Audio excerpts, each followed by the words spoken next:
Chapter 122. Any resident of Derry was enough to be the final boss of the Apprentice Knight's Destiny event.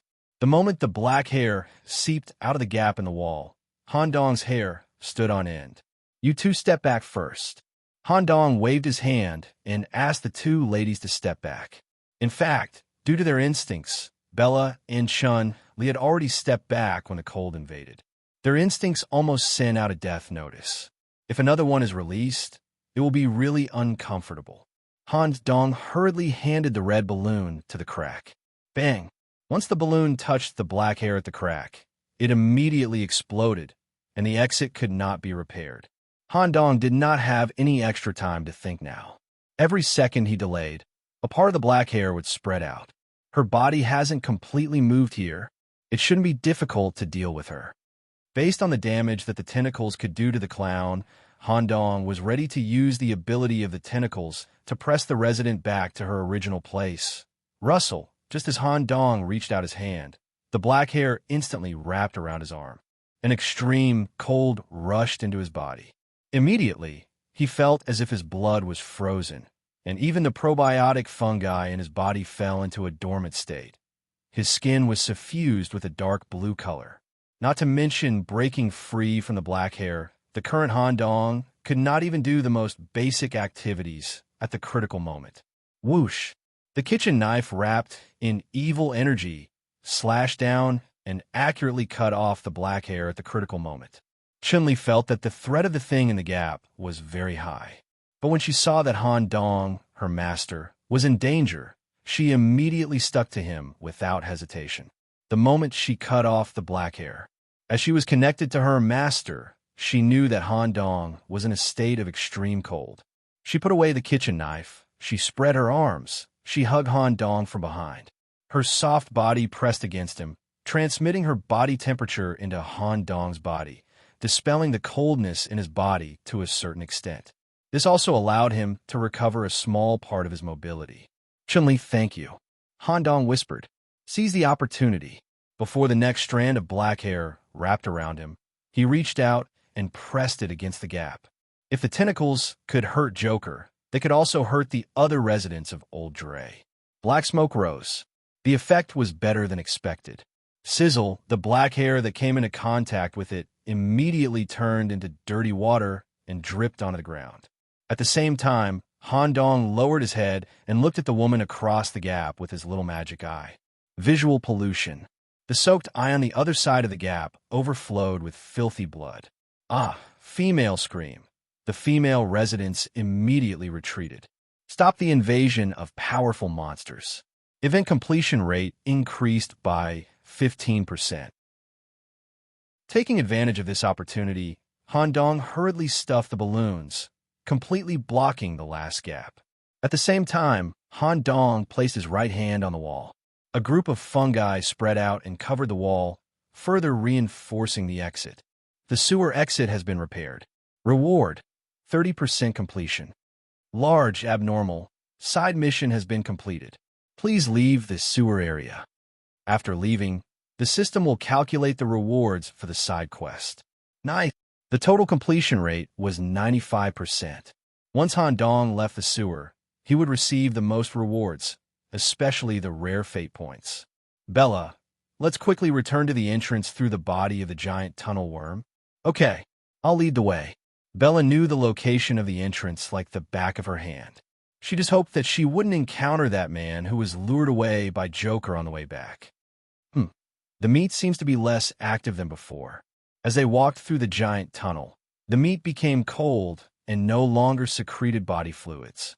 When they reached the middle of the tunnel, they discovered that the giant tunnel worm had been cut off in half. From the cut, it looked like it was caused by a saw blade. They could only walk through the underground area for the rest of the journey. They encountered very few sewer monsters along the way. Most of them were killed by the battle between Joker and the other resident. The entrance. As he crawled into the dark and damp tunnel, Han Dong felt as if a heavy burden had been lifted off his shoulders. He opened the manhole cover. He returned to the male toilet in the middle school laboratory building. Phew, we escaped. Joker's really good. He completely lured that guy away from the main path. After spending half a day in the sewer, it was already dusk. At the same time, due to the return of the host, Bella, the parasites in the heads of the teachers in Drytown High School were reactivated and fully controlled by Bella. Bella, come with us. Let the parasites in the school stay here. If Joker or that guy appears in the school, we'll be able to get the news immediately. Okay, if it's possible, let the parasites under your control reproduce without limit. Build as many parasites as possible. Drytown is about to face the biggest disaster in history. It's impossible for ordinary people to survive. It's better to use them to their fullest potential. Okay, Bella thought that Han Dong's words made sense and immediately passed down the order. All the students received the notice and held a temporary school meeting in the gymnasium. Naturally, it was the vaccination meeting. Miss Chun-Li, you should go back to the prison arrest. Thank you for your hard work this time. Okay, he recalled Chun-Li. Han Dong sent a message through the clockwork device. He immediately led Bella to the disappearing street mentioned by Joker. At the same time, Cass and the others arrived with the old camera. Coslin had returned to his original state. Han Dong explained the ins and outs of the matter and Bella's identity in the most concise manner possible. Run! Cass was so shocked that he did not know how to continue. He felt that he had been led by Han Dong the whole time and did not contribute much at all. Establishing a normal relationship with the final boss was something that Cass had never heard of with his current experience. Later, I'll tell you the details when Joker comes. Where's the camera? Here. Han Dong took the camera. Following Joker's instructions, he focused on the intersection of the two streets and took a picture. Click. After the exposure light flashed, the disappearing street was revealed. Dilapidated buildings that had been abandoned for hundreds of years stood on both sides of the street. Pennywise the Clown's house was at the end of the street. As everyone stepped into the street, a notification came from Fate. Due to a member of the team and the original Fate's final target, Pennywise the Clown established a neutral relationship or above. This caused the Clown's resurrection, Part 1, to undergo an unexpected change. Some of the original Drytown side quests and the corresponding clues have lost their effectiveness. The main quest requirements have been completely changed. Main quest requirements: save Drytown and kill the Purgatory monk, Togu. Additional reward: if a card of fate is obtained at the end of the mission, everyone in the team will receive a card. Chapter 123. Purgatory Taoist Togu. The main storyline has been changed? It was not only Cass who was shocked. Even Sophia, who was born in a famous family, had never heard of such an absurd thing. The main storyline was directly changed, and the difficulty was even increased. Let's go to the Clown house and wait. We'll wait for Clown to come back.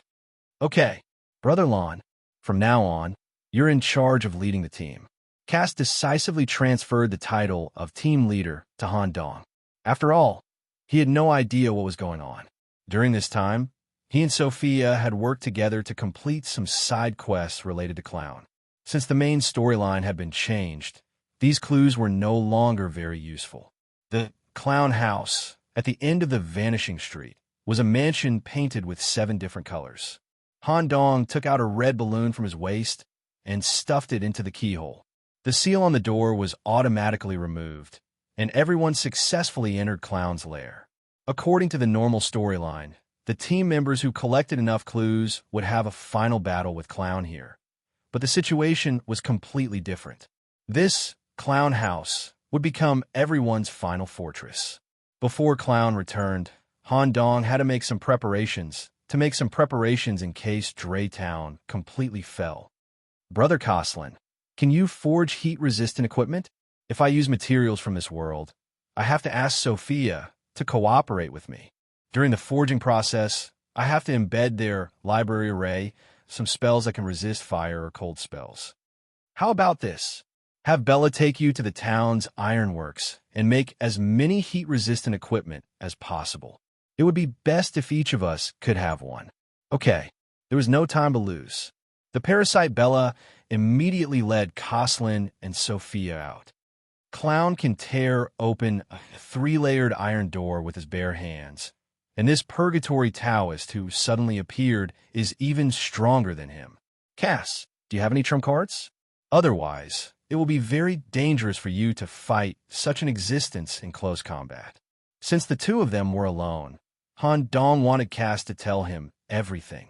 Yes, but we'll have to wait for Clown to come back and explain the Purgatory Taoist in detail. If the target is related to hell, we, the Crusaders, can suppress them to a certain extent. I should be able to fight them head-on. That's good. Han Dong took out the sleeping potion that he had prepared beforehand. Cass, other than Clown, you're the only one who can fight a purgatory monk in close combat. Go and rest. Make sure you're in your best condition. All right. Cass placed a hand on Han Dong's shoulder. If we can leave this place alive, I'll treat you to a meal. Let's have a night-level meal on the 3rd floor. If something happens to me, Brother Alan, please continue to take care of Fea in the future. Don't blame her for being a nuisance. In terms of talent, she's one of the rare, gifted apprentices. Once she becomes a knight, she'll be a top healer. Who knew? Han Dong didn't answer at all. Instead, he used a bit of ghoul power and punched Cass in the chest. Ache. Cass covered his chest with a puzzled expression. Don't set a flag for yourself. If the main storyline doesn't change, we might have casualties. After all, Clown has complete control over Dry Town. But it's different now. Even if this purgatory monk Togu is stronger than Clown, it's still his first time here. Besides, we have Clown as a powerful helper. If you can't hold on any longer, retreat. Don't force yourself. Your age has been suppressed to 14 years old. Your stamina and strength can't be compared to when you were at your peak.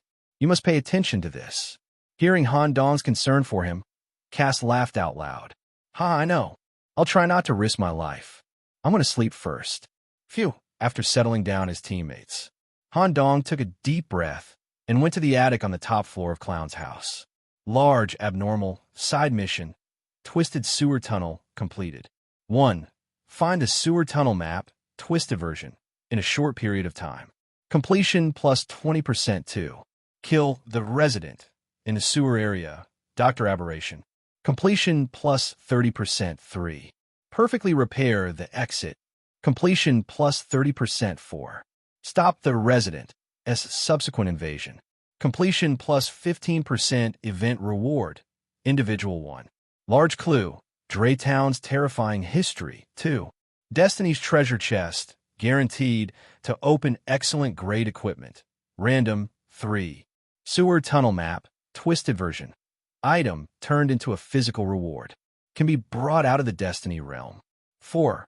1 Destiny point. Side mission completion above 90%. Will be awarded at the end of this Destiny event.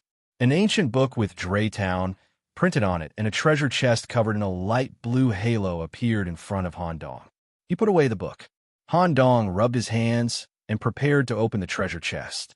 An excellent grade equipment that matched his attributes could greatly increase his strength. Han Dong became excited when he heard the sound of the lock being clicked. The equipment inside was worth thousands of copper coins. It was fundamentally different from the high-grade items. The moment the treasure chest was opened, there was a refreshing feeling of water overflowing.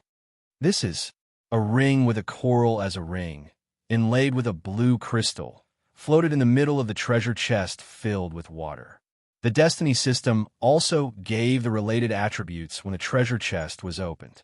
Congratulations, you have received the accessory Coral Seal, Blue, Destiny equipment, Coral Seal type, ring quality, excellent basic attributes, small increase in control of water magic, small increase in magic resistance. Equipment special effect, Sea Seal, active skill. Imprint the Sea Seal on any weapon, requires a medium amount of energy. The seal lasts for half an hour. Depending on a weapon type, the effect will be different. 1. Swords, axes, and spears. Blade type imbues the weapon with water attribute damage. When attacking, there's a certain probability of activating Tidal Wave. 2. Clubs, hammers, and shields. Blunt type imbues the weapon with water attribute damage. When attacking, there's a certain probability of activating turtle shell. 3. Magic equipment. Reduces the casting time of water magic. When casting, there's a certain probability of activating double casting. Note, the seal can only be applied once during the duration of the seal. Sea Shield. Passive skill. When attacked, the ring will automatically generate a sea shield to reduce the damage received. 1.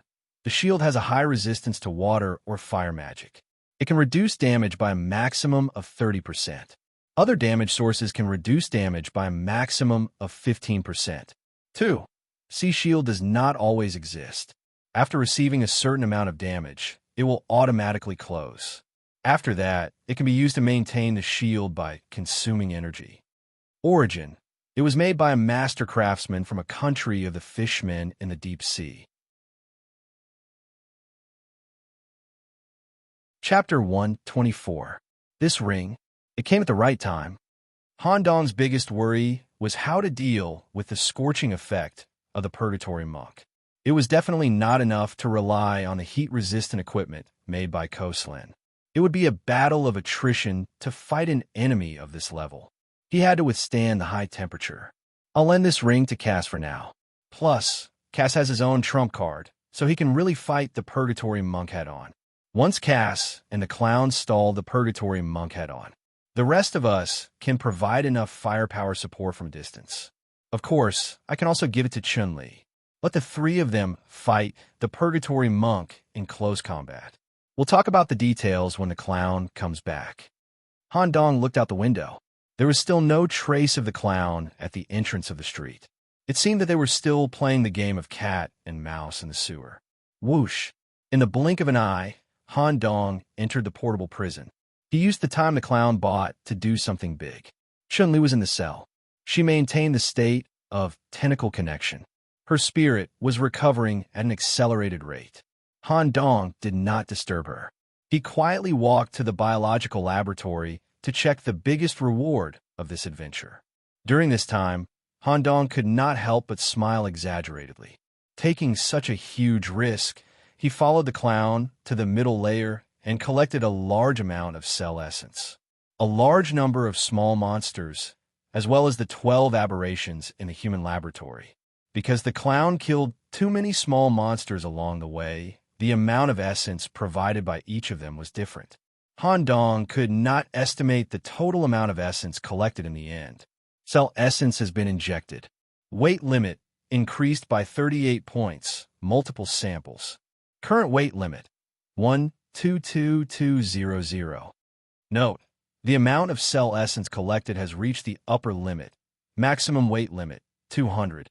Please upgrade the cell cluster first. When the seed germinates, the cell cluster will increase accordingly and obtain a higher upper limit. Excess cell essence has been stored, 33 points. The current maximum is 200. Like I said, there's no way there's no limit. If I could find an opportunity, such as the Zerg nest in StarCraft, where I could continuously kill the swarm of Zergs and collect cell essence without limit, then I wouldn't have to worry about the weight problem in the future. I could change my body whenever I wanted, and the prison could also be expanded without limit. Was 200 points of weight the limit of before germination seed? This is similar to the settings of some realms. When I break through to the next realm, the weight limit will increase again. I'm still in the seed stage. Once the prison is expanded, there won't be much left for me. While the clown was still holding the Purgatory Taoist back, Han Dong planned to carry out an important step in his ultimate plan. Prison expansion. How do I upgrade the faceless skull and expand the prison? Han Dong asked. The laboratory immediately gave a response. The available load value of the individual is more than 50 points. Individual spare cell essence greater than 30 points were detected. 3. Detected individual seed energy greater than 80%. All three conditions were met, and the upgrade of Faceless Head, LV1, could be carried out immediately. If I want to upgrade Faceless One's head, there are indeed other conditions. May I ask, how long will it take to upgrade? After the upgrade, will I consume 80% of the seed's energy? In addition, The upgrade of Faceless Head will not only change the prison, right? Han Dong directly threw out a series of questions, and the AI in the prison could also freely respond. The upgrade will take 3 to 5 hours. After the upgrade, all the energy consumed during the upgrade will be replenished. After the upgrade of Faceless Head from LV1 to LV2, the changes were as follows. Add an additional prison room. Improve the degree of control of Little Magic Eye. Improve the proficiency of tentacles. So long. If the main storyline was unchanged, a few hours wouldn't matter. After all, there was no time limit to the battle with the clown. But now it was different. The Purgatory Taoist could come to Dry Town at any time. Han Dong had to make a decision to participate in the battle in his current state and to spend 3 hours to upgrade the head at this critical juncture. Phew! It must be enforced. Such a great opportunity must not be lost. If I can take in a resident, it will be of great significance to my future development. Han Dong immediately drafted a detailed plan and battle arrangement document, as well as a letter to the clown. Together with the coral seal, he placed it at the head of Cass' bed. Then he found the most secret basement in the clown's house, closed the door, and locked it. At the same time, he released Chun-Li. Miss Chun-Li, please stay by my side for the next few hours. Don't let anyone disturb me. Okay. Han Dong took a deep breath and sat cross-legged. The upgrade of Faceless Head officially began. In an instant, the disguise of Warren Nicholas vanished and turned into a shiny head of a braised egg. Squeak, squeak, squirming sound. Slippery tendrils drilled out of his neck. The tentacles crawled up along the face, slowly wrapping around the entire head. It was like an egg that was being reborn. During this period, Han Dong fell into a state of confusion. His consciousness seemed to be completely separated from the world. Dry Town Elementary High School, a colorful figure jumped down from the top floor of the laboratory. Bent his knees. Boom! He landed steadily. But upon closer inspection, this person only had one leg. As for his other leg, it had been charred and sawed off. The clown rapidly grew a new leg through the proliferation of flesh. Between his red lips and sharp teeth, he spoke in a soft voice. Toga is still so difficult to deal with. 4 grasshopper legs grew out from his waist again. He ignored the obstacles of the terrain and quickly jumped over the school's wall, running towards his nest. Not long after, boom, another man jumped down from the laboratory. His dark eyes stared in the direction the clown fled. Just as he assumed an exaggerated running position and prepared to chase after the clown, a group of students nearby ran over and surrounded him. These students, who had just become hosts, were equivalent to athletes in terms of physical fitness. Each of them held a club or even a bench in their hands. Naturally, it was effective. The dozen or so students delayed the clown for about 5 seconds. With the addition of the hosts that were almost 100 meters away, they delayed the clown for another 10 seconds. This also allowed the clown to escape smoothly. The Purgatory monk, Togu, seemed to be slightly angered. Because he lost his main target, the clown, he began to baptize indiscriminately in the town. It wasn't just extermination. When Togu found a town citizen with a suitable physique and a more evil mind, chains would grow out from Togu's palms, and hell modification would be carried out on this person. It was different from the methods of the aberration professor. Few people could withstand such extreme modifications. The failure rate was as high as 99.9%. Once successful, they would be transformed into terrifying iron chain servants. Chapter 125. Beep, beep, beep. The clockwork device, placed at the head of the bed, kept making rapid noises. Cass quickly woke up from his deep sleep. His tiredness was gone.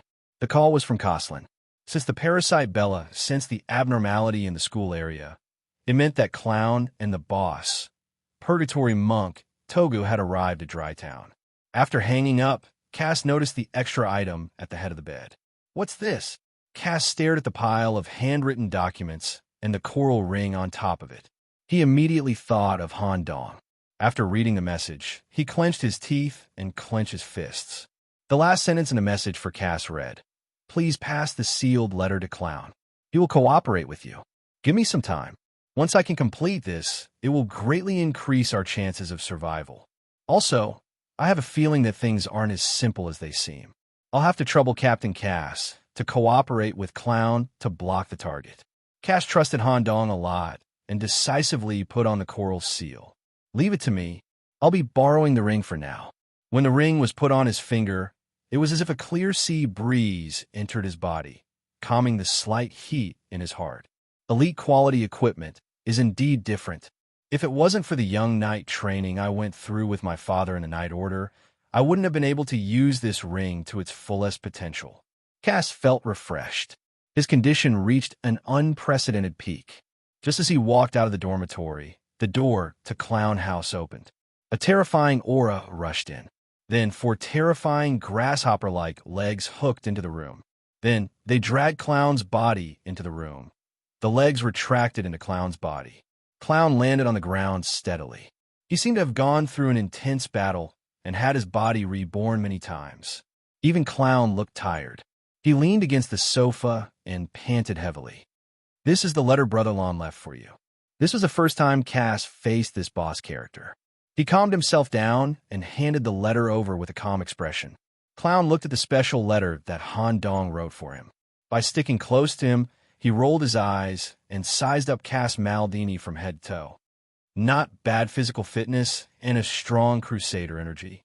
You have the confidence to face the purgatory monk head-on? You might die if you're not careful." "Yes." After Cass replied, he immediately received a system notification. His intimacy level with the clown had also changed to neutral. Not long after, Ko Slin and the others, who were carrying 3 pieces of heat-resistant light armor, also rushed back to the clown house. When they saw the clown, everyone couldn't help but be shocked. They huddled together and didn't dare to speak. Unexpectedly, the clown waved his hand impatiently. "What are you waiting for? Hurry up and come over." Sooner or later, Togu will discover this street. Furthermore, I don't want to wait until he destroys the entire dry town before passively resisting. This is the amusement park that I created with great difficulty. These are the information regarding Toga. I'll give you 10 minutes to read and discuss. After that, all of you will follow me and go straight to that guy. When Cass received the important information, he also gave the sleeping potion to Clown. Is that necessary? It can make you quickly fall into a deep sleep. Sleeping for 10 minutes counts as 1 hour. Huh, good stuff. I was just saying that I was a little tired. Hee, you're not bad. The clown patted Cass' shoulder with a strange smile. It seemed that he was tired from dealing with Togu for a long time. He drank a mouthful of the sleeping potion without any hesitation. He didn't care if this group of young people would sneak up on him while he was sleeping. He directly fell asleep on the sofa. His snoring was thunderous. While he was sleeping, small red balloons overflowed from his nostrils and filled the ceiling. When everyone gathered to look at the information regarding Toga, the host, Bella, seemed a little uneasy. Firstly, she joined because of her relationship with Han Dong. Now that she couldn't see Han Dong, she felt a little uneasy. Secondly, "Student Bella, are you okay?" Sophia stroked her blonde curls and greeted Bella with a cute face. Bella's eyes were already showing some fear. She said in a low voice, The 51st generation hosts that I developed in the school district, as well as the 218 second generation hosts that I subsequently bred, were all wiped out within 10 minutes. It's impossible for me to fight against such an opponent." Suddenly, a ray of holy light descended. Bella was also a living creature. Under the holy light's bathing, vitality entered her body, and her nervous mood was relieved. Sophia showed her lively and optimistic side. She held Bella's hands and led her to the place where the team was gathered. It was just like when they faced the Texas Chainsaw Maniac. Have you heard of the Three Kingdoms? It was the same. When the team was in a desperate situation and their morale was low, she was the first to stand up and use the holy light to bathe people's hearts, revitalizing the team's morale. It's okay. If everyone works together, we'll definitely be able to find a way. Besides, don't we have a boss-level helper here? Although Sophia was a little scared, she still pointed at the clown who was sleeping soundly. For a moment, the fear in Bella's eyes faded a lot. The four of them gathered and carefully read the information regarding Toga. However, the information was not very formal. It was obvious that it was written by the clown himself. The cover was drawn with an oil brush with a strange style of purgatory monk. It was barely at the level of a kindergarten painting. Text: When Toga was in the city, he was my archenemy. It was as if he was glued to the church and never went anywhere else. He sneered at me, a circus worker who made a living by attracting people's attention. Of course, I also hated this kind of pervert. I once passed by the church and secretly snuck in from the side to peek. In the end, I found him tied to a chair in the secret room, and the priest was violently whipping him with a steel whip. What a pervert. The whipping was very strong, even more ruthless than the lions in our circus. If it was a normal person, they would have died long ago. But this pervert was constantly repenting his sins during the whipping process. The pain was only secondary. It was as if he already had an inhuman physique before the arrival of dark history. Following that, a few watercolor pictures were used to depict Toga's abilities. The first picture depicted a scene of invulnerability. Many broken swords fell beside him. The second picture depicted Togu standing in the middle of lava. He seemed to be able to control lava power to a certain extent. The third picture depicted Togu as an underworld whipper. He held an iron chain and whipped the underworld demons, ordering them to do things. It depicted a kind of demon control, power. Even the positive and optimistic Sophia was at a loss when she saw this kind of information. She could only look at Cass. We're missing one heat-resistant armor. Student Bella, you don't have to participate in the battle. Once you get close to this demon, the water in your body will instantly evaporate. You stay in the clown house and protect Brother Alan's safety. After 10 minutes, we will prepare to face the final boss of this event. Chapter 126. ZZZZ. Thunderous snoring. The clown, who was sleeping on the sofa, even had a giant red balloon attached to his nostrils. As he breathed, the balloon fluctuated in size, and the words were written in black on the surface of the balloon. The 10-minute countdown ended. Ring, ring, ring. The alarm clock in the clown's pocket started to beat wildly. Pop! The red balloon attached to his nose exploded at the same time. The clown, who was startled awake, jumped up and pointed at the door. It's time. Purgatory Crusade Squad, let's go. Cass mustered up his courage and went forward to ask, Mr. Clown, do you have any weapons with high destructive power here? If the target has the characteristic of invulnerability, it will be difficult to cause any harm to him with this ordinary short sword. If you want to harm Goodo, it's not just a matter of weapons. You also need to have sufficient strength and be proficient in some combat skills. Cass nodded. All right, since your shield looks good, I'll give you a suitable one-handed weapon. That's right, there was an outsider who killed himself while playing games in Draytown, but he left behind a good item. When he heard this, Cass frowned. Obviously, the outsider mentioned by the clown should be a squad of apprentice knights like them, and the item left behind was naturally something left behind by his companion. He extended his arm into his body through his esophagus. After searching for a long time, he found the correct item at the position of his gallbladder and quickly pulled it out from his mouth. A destiny weapon. Cass was shocked. At first, he thought that it was a well-made sword. The clown held a short spear in his hand. The spear was about 1 in length. It was made of black hardwood and had a translucent stone spearhead. A faint white halo could be seen around the spearhead. A short spear of this length was very suitable to be held with one hand. I was stabbed by this thing a few times back then. It hurt so much. It didn't seem like an ordinary weapon. I picked it up on the spur of the moment. If you can help me kill Goodo, I'll kill him. This clown will gift this weapon to you. Okay, when Cass received the short spear, he nodded slightly as a sign of respect to the previous owner who had died. Destiny equipment, white stone B spear type, weapon quality, excellent basic attribute, medium increase in piercing attacks, only at the tip of the spear, Equipment effect. White flash. This spearhead was made from the fossil of an ancient white beast. As the number of attacks increased, it would gradually awaken the bestial nature contained within. White flash will be activated after 6 consecutive hits, which will increase damage by 10%.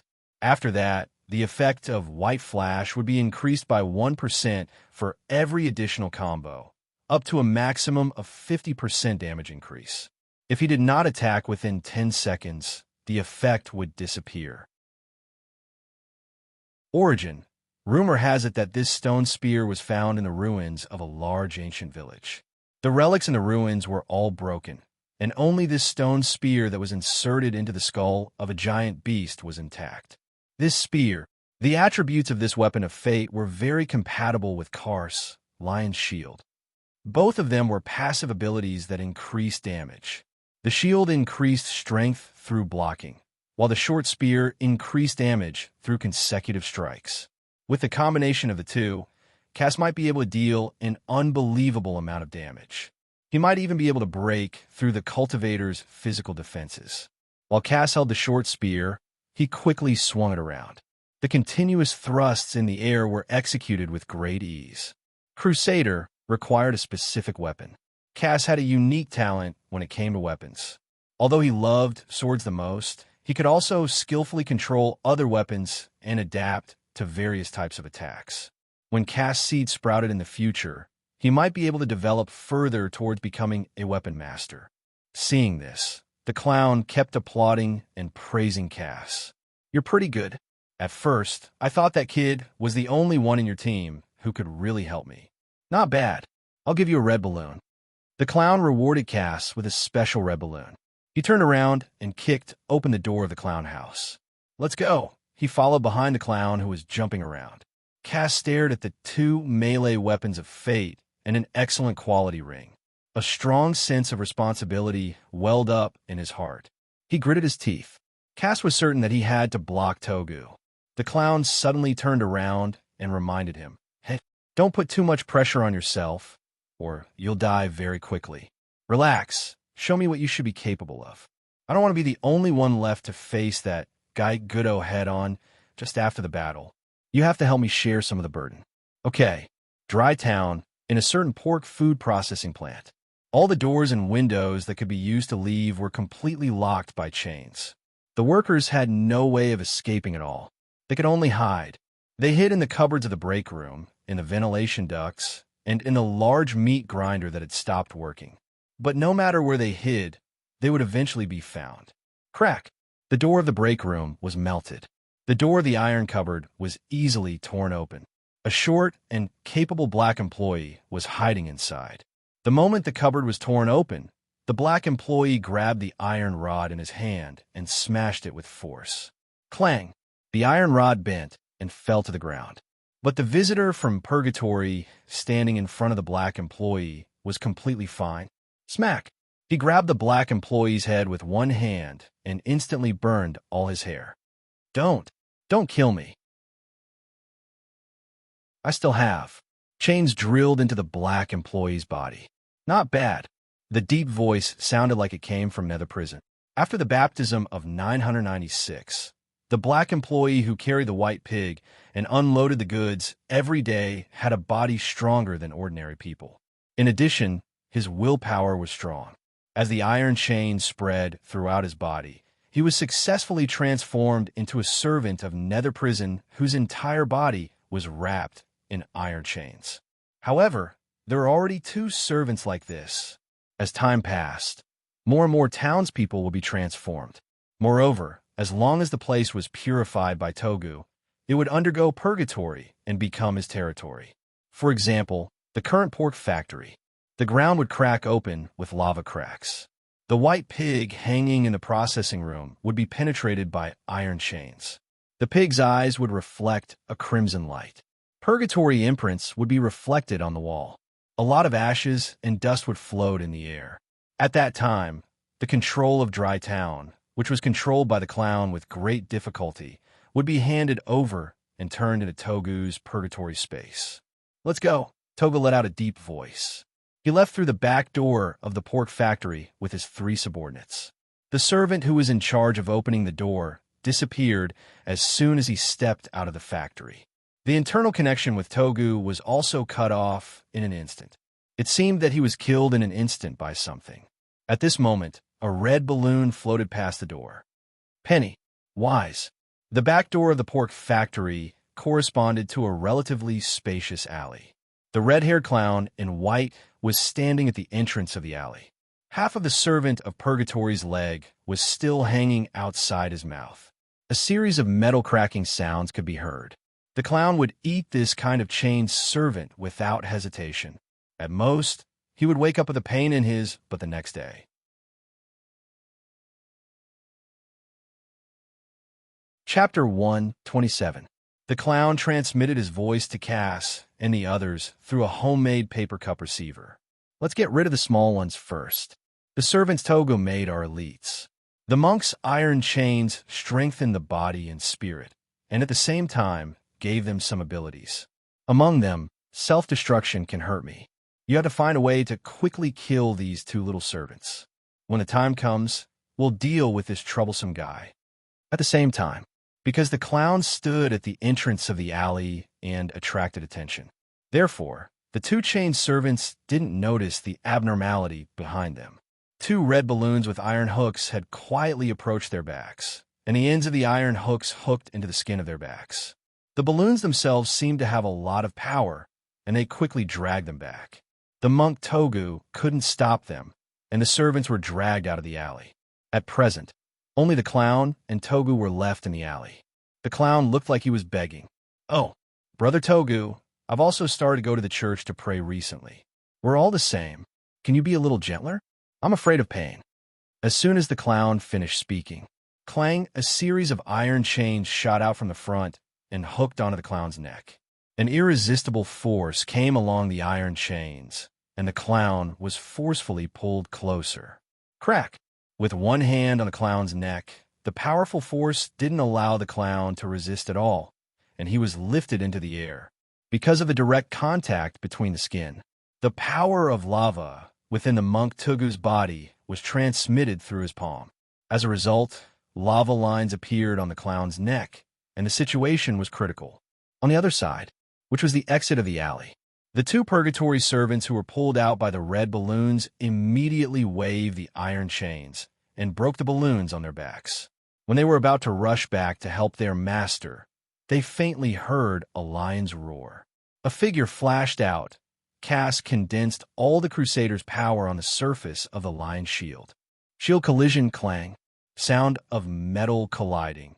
One of the purgatory servants was sent flying more than 4 meters away and fell into the garbage heap across the street. Before the other purgatory servant could react, Cass immediately turned sideways, twisted his waist, and raised his leg. Crusader combat arts, lateral kick body arts, was a compulsory course for the crusade. Every knight had to master the most basic fighting skills, and strengthening their body was one of the aspects. Most importantly, when he was disarmed, he could rely on Western fighting techniques to greatly increase his chances of survival.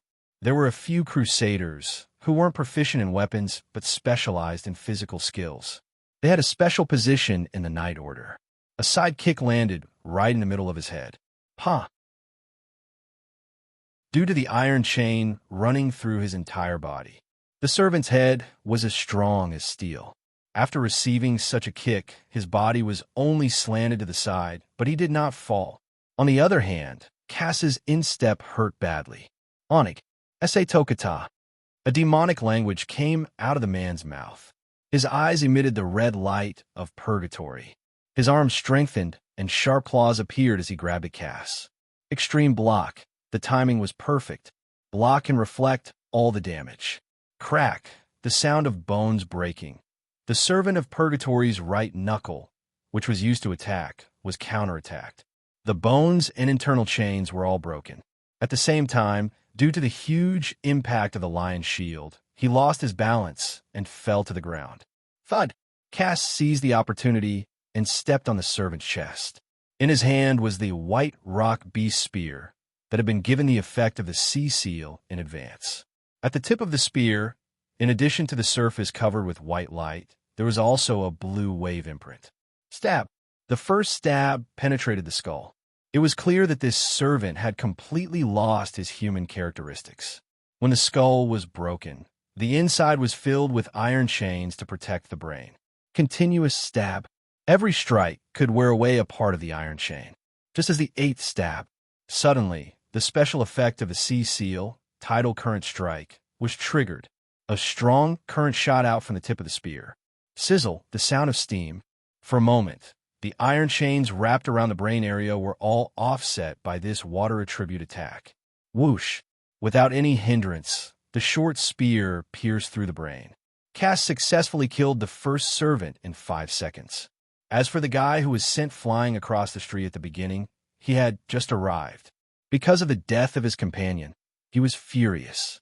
His hands were wrapped in hot iron chains, his sharp teeth were exposed, and he directly flew towards Cass. Whoosh! In an instant.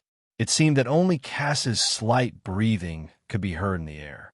Battle proficiency. The Crusaders, who had experienced hundreds of battles, could gradually enter the state in battle. Killing enemies could increase their momentum and concentration. Facing this kind of small fry, even if it was the elite of the small fry, the fully armed Cass had no intention of fighting a protracted battle at all. Whoosh! Pull out the spear, turn around, lock on, a full blow all in one go. As the muscles of his right arm swelled, the combined force of his waist and abdomen twisted, and a spear was thrown out with full force. The short spear that glided in the air accurately pierced the servant's mouth. The powerful force contained in the short spear interrupted the pouncing process. Ding! The servant was directly nailed to the wall by this throw. However, his brain had not been destroyed yet. The servant of purgatory who was nailed was still frantically struggling, trying to pull out the short spear in his mouth. Cass caught it immediately. He put away the lion shield. Holding the short spear with both hands, he lifted it up with all his strength. Crack, crack, the iron chains protecting the brain were all cut off by such brute force, forcibly beheaded. Ah! A scream echoed in the street. The body of the hot iron chains immediately disintegrated.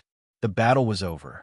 Cass put away the lion shield and white spear on his back, and a confident smile appeared on his face.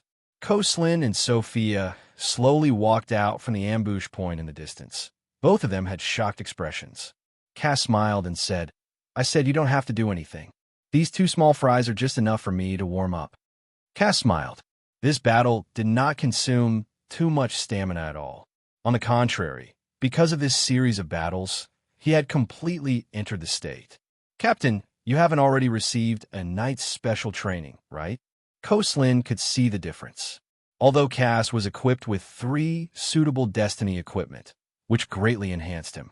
However, the coherence and concentration of Cass's movements had a qualitative improvement compared to before. Of course, otherwise, even with a strong backup like Brother Aaron joining, I wouldn't dare to casually choose a 4-star destiny event. All right, we are about to face the final boss. When the time comes, I will fully cooperate with the clown and fight the opponent head-on. Coslin, you mainly use the holy water armor-piercing bullets to shoot. Sophia, don't attack. Holy magic is too eye-catching. It's easy to divert the aggro to you.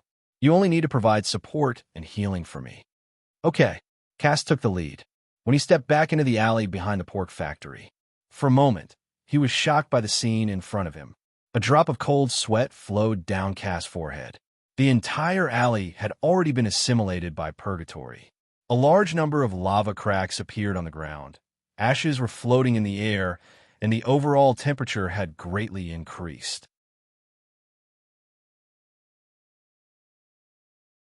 Chapter 128. While Cass was fighting with the 2 underlings, his perspective switched to the clown. Toga was holding him by the neck with one hand and lifting him into the air. Squeak, squeak, squeak, just as the clown was about to die from the scorching lava. Who knew that what Toga grabbed was only a small balloon? The body slowly deflated and dried up. The real clown was hovering above it, holding a red balloon in his hand. Seizing this opportunity, he dropped straight down. He held the heavy hammer with both hands and hit Toga's head with all his strength. Boom! The ground cracked. The ground where Toga was standing collapsed nearly half a meter. This was the clown's full strength attack in his current state. Furthermore, due to the huge impact, the surface of the sledgehammer was completely damaged. Toga's head was also completely sunk into the damaged hammer.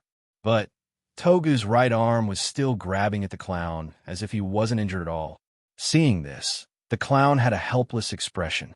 Toga, you masochist, aren't you too hard? The clown's agility was quite good. As soon as the arm grabbed at him, he stepped on the clown's shoes and spun 3.5 times in the air to increase the distance between them. During this time, he also threw all kinds of items. Poison throwing knives, clay bombs, thin needles. All kinds of metal clashing and explosions echoed in the alley. The clown landed on the ground with a helpless expression and kept shaking his head left and right. Sigh, is this fun? This can't hurt you. The dust settled. Toga stood in the same place, unharmed. The clown's hammer had been completely melted. In addition, a part of Toga's body was smashed into the ground by the hammer, causing the lava lines to spread out and turn the alley into a purgatory. The situation became more and more worrisome. At this moment, Cass and the other two stood up from the other end of the alley.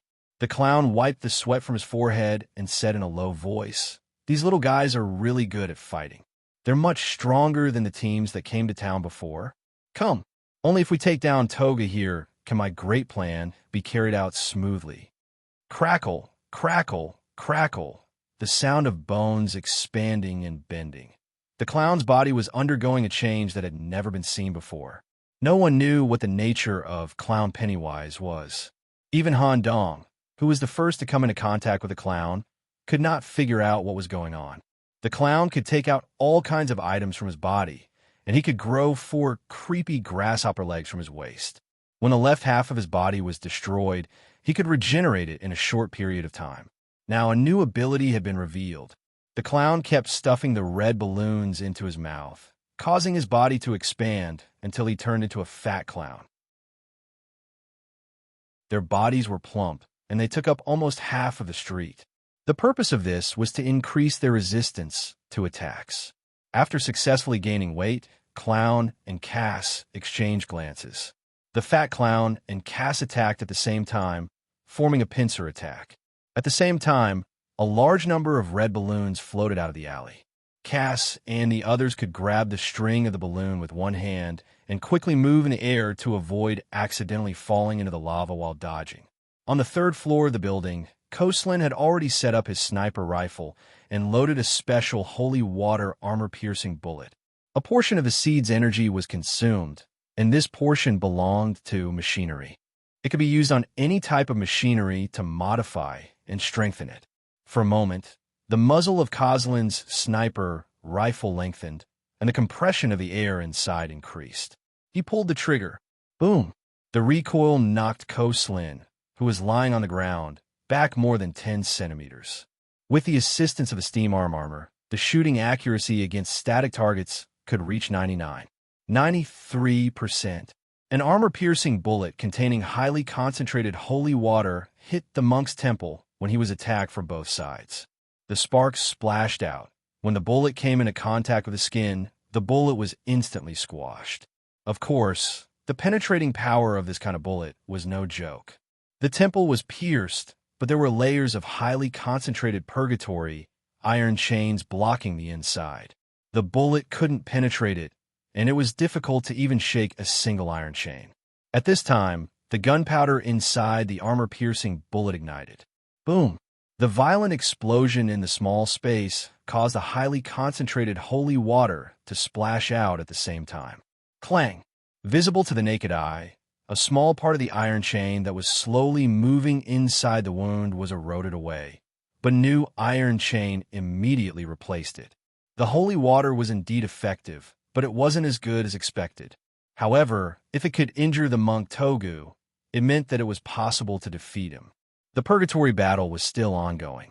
The perspective changed.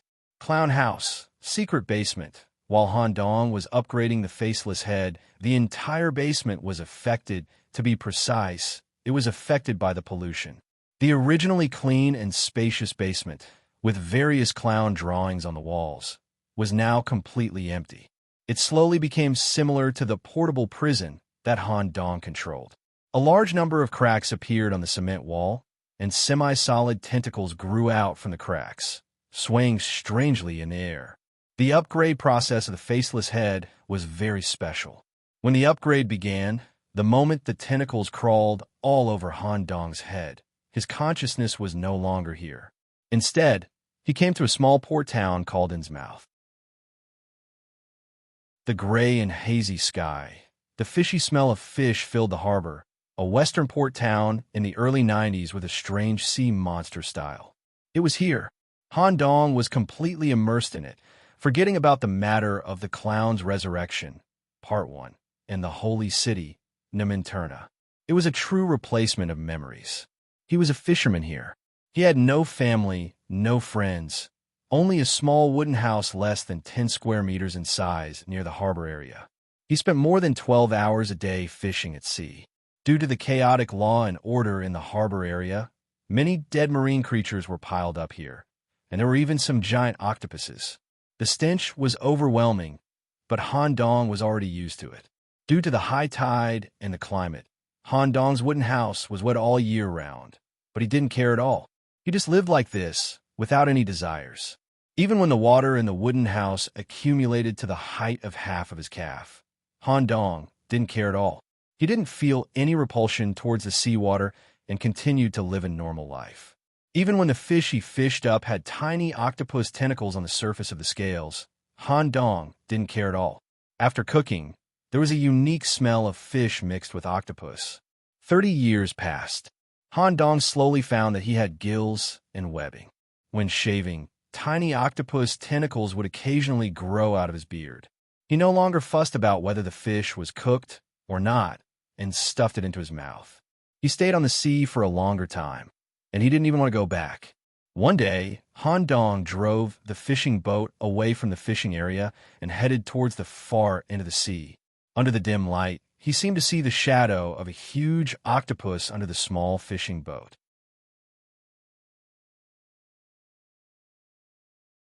Chapter 129. Faceless Skull Upgrade Completed. Current level, LV2A. Han Dong woke up in the basement. The tentacles had retracted back into his neck, and his appearance had changed to Warren Nicholas. A strong sense of nausea washed over him. Ugh! What he vomited was not ordinary gastric juice. It was some dirty and murky liquid, fish bones, octopus tentacles, and shells. The memory of his life as a fisherman in Innsmouth. It was not as illusory as a dream. It was more like reality, and it was deeply imprinted in Han Dong's mind. Han Dong, who finally sailed towards the sea, seemed to hear a nameless call. He abandoned the fishing boat and embraced the sea. Innsmouth. This memory is so hard to block out. It was different from the 14 years of life in Dry Town that was implanted into him. This memory was Han Dong's personal experience, and it contained emotions.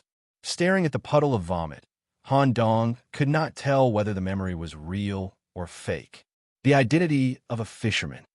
The transformation of the Murloc's body. It was a call from the deep sea.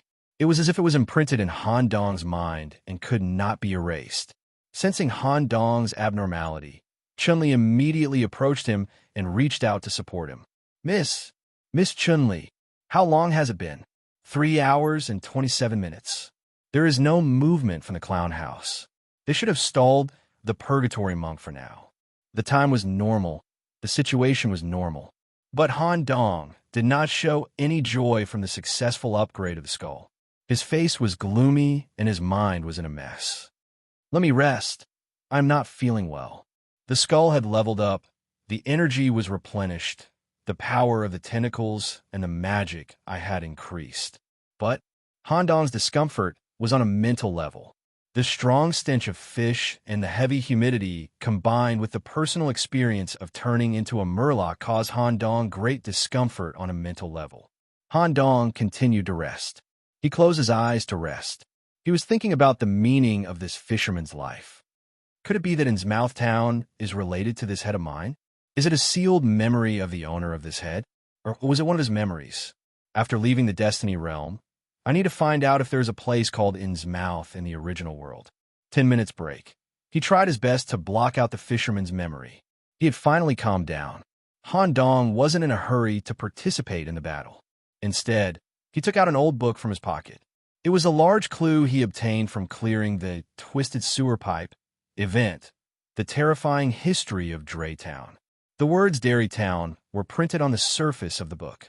This book was of great value to the current fate event. Even though there were many side quests in the Clown's Resurrection form, this was the only large-scale side quest on the Auxiliary Quest Collector. Such clues would greatly unlock the secrets of New Drew Town and Clown's origin. The content of the book would describe the origin of New Dry Town, which was how the Joker came to New Dry Town from inner to outer, and how it affected New Dry Town. I hope this big clue can help me understand some things. It will allow me to understand Pennywise thoroughly. Phew! I hope there won't be too many changes in the end. If I help the clown and kill this monk Togu, it will be a perfect ending. But it shouldn't be that easy. To be honest, Han Dong never fully trusted Pennywise the clown. Even though their relationship had changed to neutral, Han Dong did not let his guard down. After all, the clown was a very special boss. He had already learned about the secrets of fate from the other teams that had entered this place. The clown's conspiracy theory was something Han Dong came up with, so he wouldn't forget about it. This cooperation with the clown was based on the fact that they had a common enemy. Once the common enemy was gone, the relationship between them would naturally cease to exist. The reason Han Dong chose to level up the skull at this crucial moment was not only because of the containment plan, but also because of another reason. He was holding back. If everyone followed the clown to fight Toga the monk, and if the conspiracy theory was involved, they would feel like they were being led by the nose by the clown. If the main quest could be changed once, perhaps it could be changed a second time. Click, click, the clockwork mechanism unwound to form a projector. Let's start looking for clues. Han Dong first uploaded the ancient book from Dry Town to the auxiliary clue collector. The large branch quest icon on the screen lit up. At the same time, Han Dong also held on to two other clues, one small and one medium. They came from when Han Dong was stalling the clown in the sewers, and when Cass and the others completed the branch quest in Dry Town. The connection of the different clues increased the clown's intelligence by 50%. Han Dong combined the results of the system's deduction and read it carefully. When he flipped through the ancient book from Dry Town, some of the information about the clown made Han Dong break out in cold sweat. The clown's conspiracy theory was slowly proven in the process of reading this book. In addition, the old book also mentioned the clown's growth. The clown's growth is not a continuous phenomenon. Instead, it will suddenly increase in level after a certain period of time. The book accurately recorded that every time a foreign team arrived in Dry Town, the clown would grow stronger. Fate events can be understood as an asymmetrical game between the hunter and the prey. In terms of individual strength, the clown, who is far stronger than us, belongs to the hunter side, while we belong to the prey side. Everyone is a participant in fate events. Whoever wins will receive a reward from the system. If we, the prey side, win, we will receive fate points, cards, and even some physical rewards. If the hunter side wins, they should also receive a corresponding reward. The reason why the clown was able to grow stronger was because he was able to obtain victory as a hunter in one fate event after another. According to the records, he had already wiped out 4 entire parties. This is also why it dared to slowly infiltrate the middle layer, even though it was afraid of Old Dry Town in the beginning. It even tried to take over Old Dry Town completely. Half an hour later, Han Dong finished reading the information recorded in the book and matched it with the conclusion deduced by the auxiliary device. Most of the clown's conspiracy had been deduced. This result caused Han Dong to fall into deep thought, his brows tightly knitted. Is this the true difficulty of a 4-star Fate Realm? Fortunately, I left a trick on my sleeve and stayed down here to level up my head. Otherwise, even if I considered all the small matters and side quests, I would still be led by the nose by the clown when it comes to big matters. The final result would be unchangeable. If we fail completely, our team will become the clown's experience points. The 4 Apprentice Night teams were all eliminated in Dry Town, not because they were weak, but because the clown was too difficult to deal with. It's still not too late. I still have a chance to turn the tables. Knock, knock, knock. Suddenly, there was a knock on the basement door. Host Bella greeted him. Can I come in? For some reason, Bella's voice sounded strange.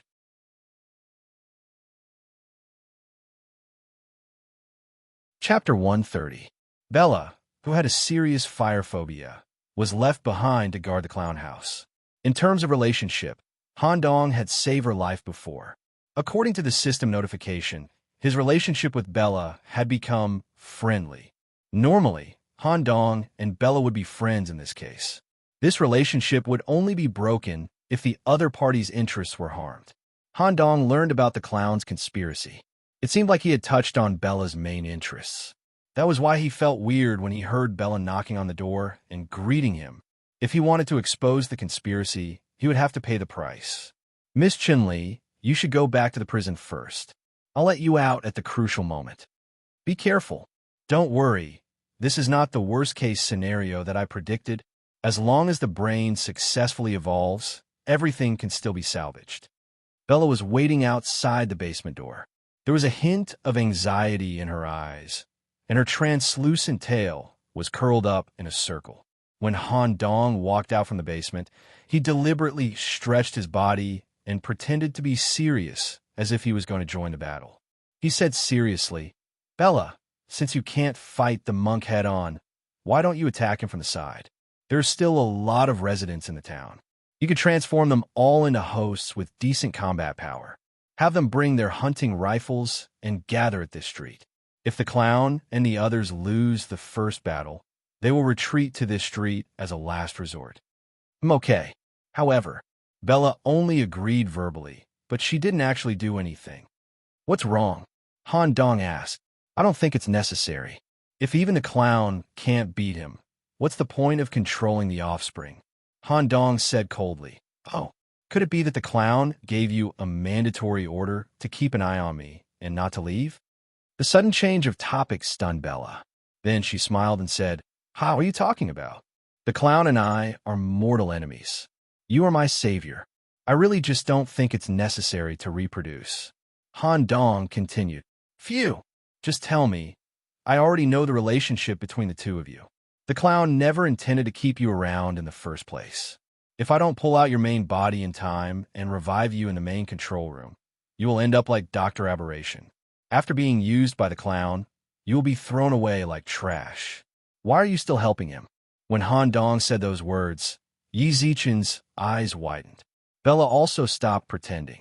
Her left and right arms were deformed, with some hard shells, saw teeth, and spikes unique to parasites. Intimacy level notification. Your intimacy level with Bella has dropped from friendly to hostile. Please be careful. A sharp laugh came from Bella's mouth. Huh. No wonder Sir Clown asked me to stay here to keep an eye on you. As expected, you are the only variable in this team. However, it is already too late. Sir Clown is about to succeed in the first step of his great plan, and all of you are just providing him with the experience points to become stronger. As soon as he finished speaking, a large amount of parasitic silk threads also flowed out of Bella's mouth. She did not care about saving her life at all as she pounced on Han Dong. Too late? Eye-opening Little Magic Eye opened between his eyebrows. He looked into Little Magic Eye's eyes. Bella's spirit trembled, and her forward movement instantly stopped. Her body began to twitch uncontrollably. Streams of filthy blood flowed down her 7 orifices. Bella, as the host of the parasite, could not do anything in the face of such filthy power. Wind blew under his feet. With the help of the Griffin aura, Han Dong quickly closed in on Bella and placed his palm on the back of her head. I thought I could hand you over to a friend, but I didn't expect you to have been completely brainwashed by Clown. Now that I think about it, Clown has tricked me 3 times in a row. I will have to pay him back slowly. Wait. At the moment when she sensed death, Bella also showed a frightened expression. Whoosh!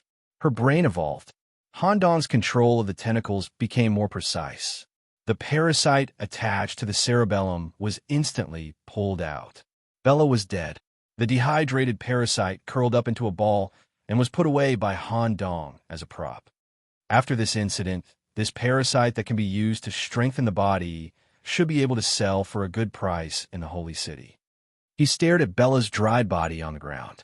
Han Dong took a deep breath and prepared to rush to the scene of the incident. Why was Han Dong able to conclude that Bella was on Clown's side? Because in the large clues printed in the ancient book of Draytown, there were some records of the situation in the sewers. With a combination of other clues, Han Dong's deduction was supported. The mutated human modification plan was not originally proposed by Doctor. It was proposed by Clown. From the very beginning, Clown and Doctor had a cooperative relationship. Clown would regularly use thought influence to lure some townspeople with excessive negative emotions to the sewers, and Doctor would then modify them. Mutated humans with complete consciousness would return to the town and be used by Clown. Clown allowed them to live a normal life without interfering with them because their consciousness was normal. He only exercised control at critical moments. Inferior, mutated humans with incomplete consciousness were used to destroy the exit. That was right. Destroying the exit was also part of Clown's plan. He had purposely created a small crack so that the residents of this place could only pass through slowly one by one, thus attracting this purgatory Taoist, Togu. When the plan was completed, Clown immediately killed Dr. Aberration. This was also the reason why Clown ignored the 12 mutated humans in the main control space and went to Dr. Aberration's office alone. He wanted to kill Dr. Aberration before the relationship between the two was exposed. Because in Clown's opinion, Dr. Aberration no longer had any value. Instead, he would be a hindrance. As a resident of Draytown, Purgatory Monk Togu had a higher value. All of the above was included in Clown's scheme. Since Han Dong and the others arrived in Draytown, everything that happened was planned by Clown. Han Dong muttered, "If everything goes according to Clown's plan, Clown will definitely not kill Monk Togu once he is defeated. Clown will probably use some kind of sealing or imprisoning method to capture Togu alive. This will also cause us to be unable to follow the main storyline. Main storyline requirement: save Draytown and kill Purgatory Monk Togu. At that time, Clown's intimacy level with me will immediately change from neutral to hostile. The main storyline mission will return to its original state. In Clown's eyes, we are nothing more than a group of employees with decent strength. We will help him go deep into the sewer area, seal the exit that has already released a resident, and then help him capture this resident alive.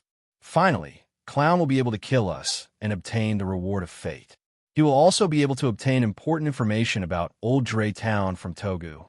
It's really troublesome." When Han Dong analyzed this, his brows relaxed, and he revealed an evil smile. "It's a pity that it's impossible to work as an employee." Han Dong pushed open the door of Clown House and prepared to rush to the scene of the battle. However, the disappearing street in front of him was full of zombie residents with red lips and red balls hanging from their arms. There was even an endless stream of zombie residents who continued to walk out of the century-old buildings on both sides.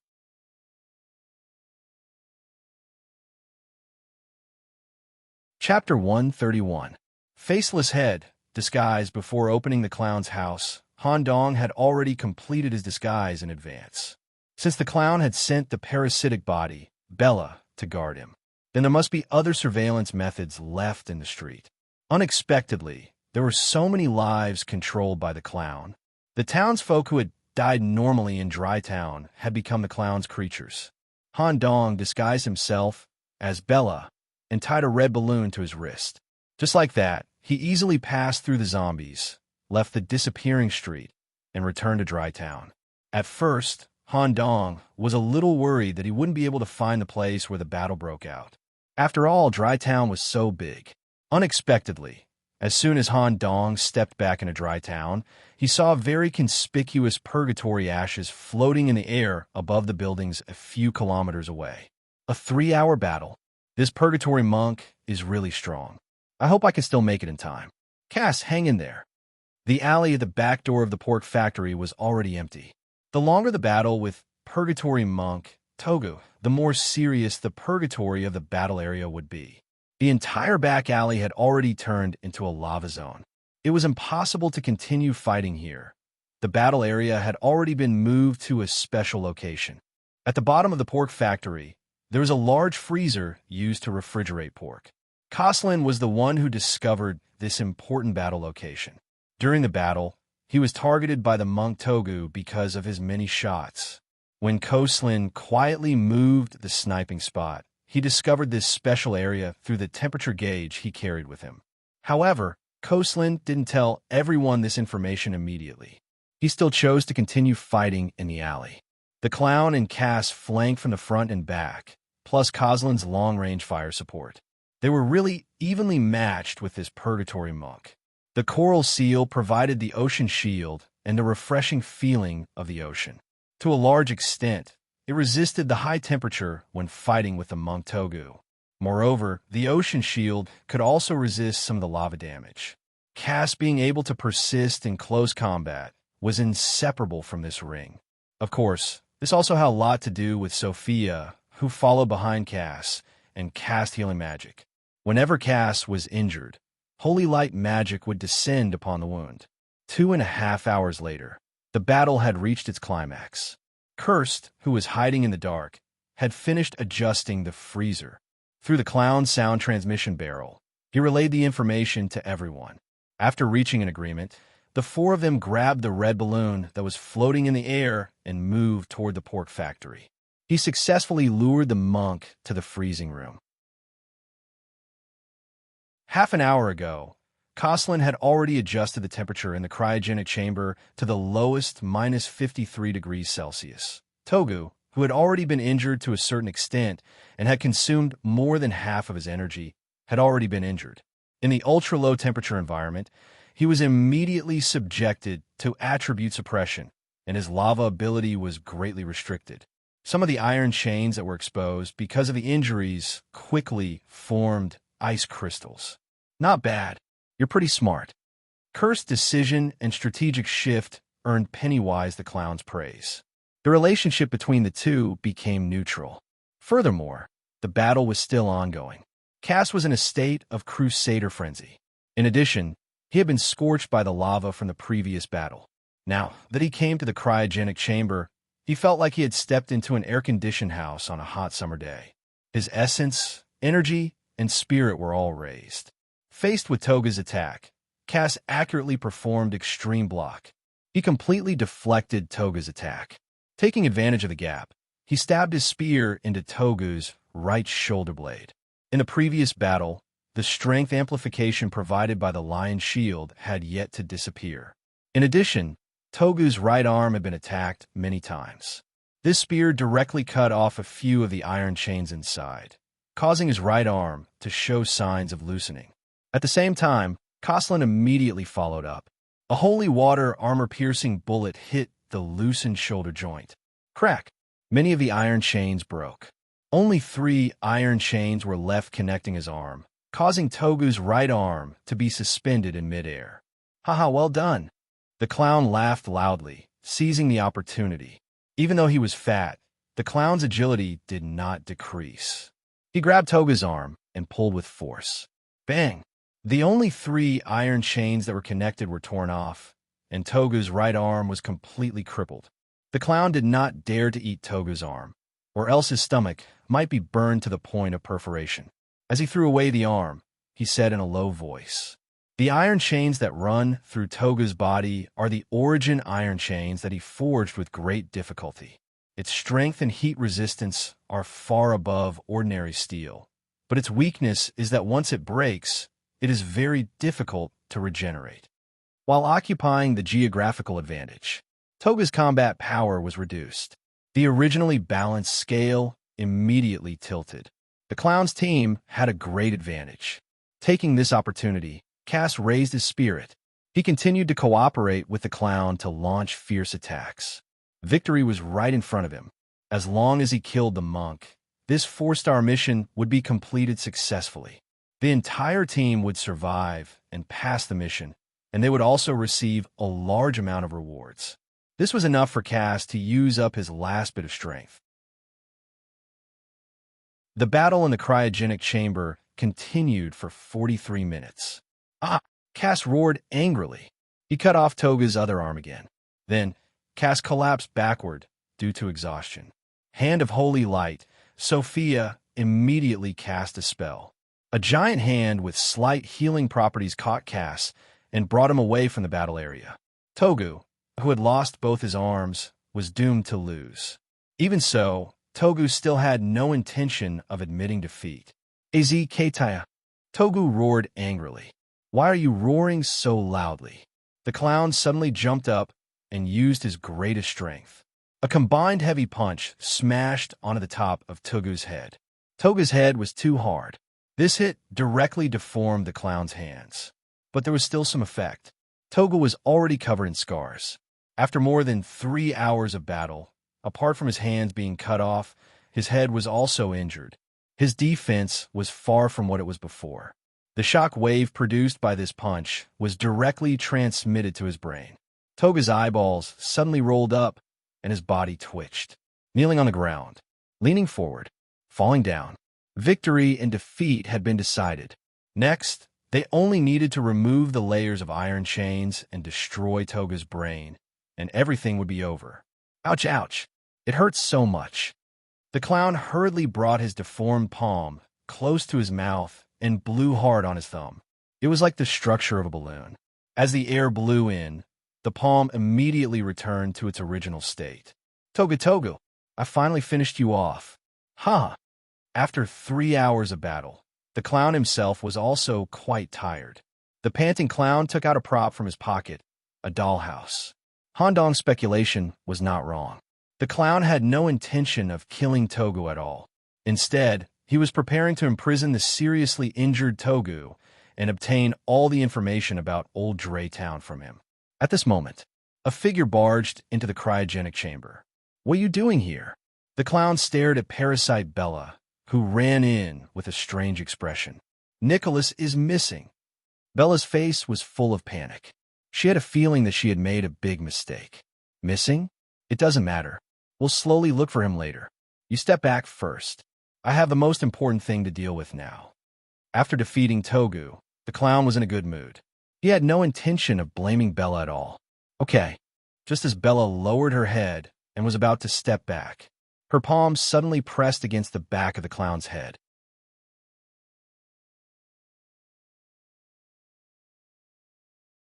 Chapter 132. Squeak, squeak, the sound of something slimy squirming. As the clown was currently in a battle-fatigue state, and its attention was mainly focused on Togu, it did not react to this sneak attack at all. His palm was placed on the back of the clown's head. The tentacles that grew out directly penetrated the clown's skull and destroyed the brain layer.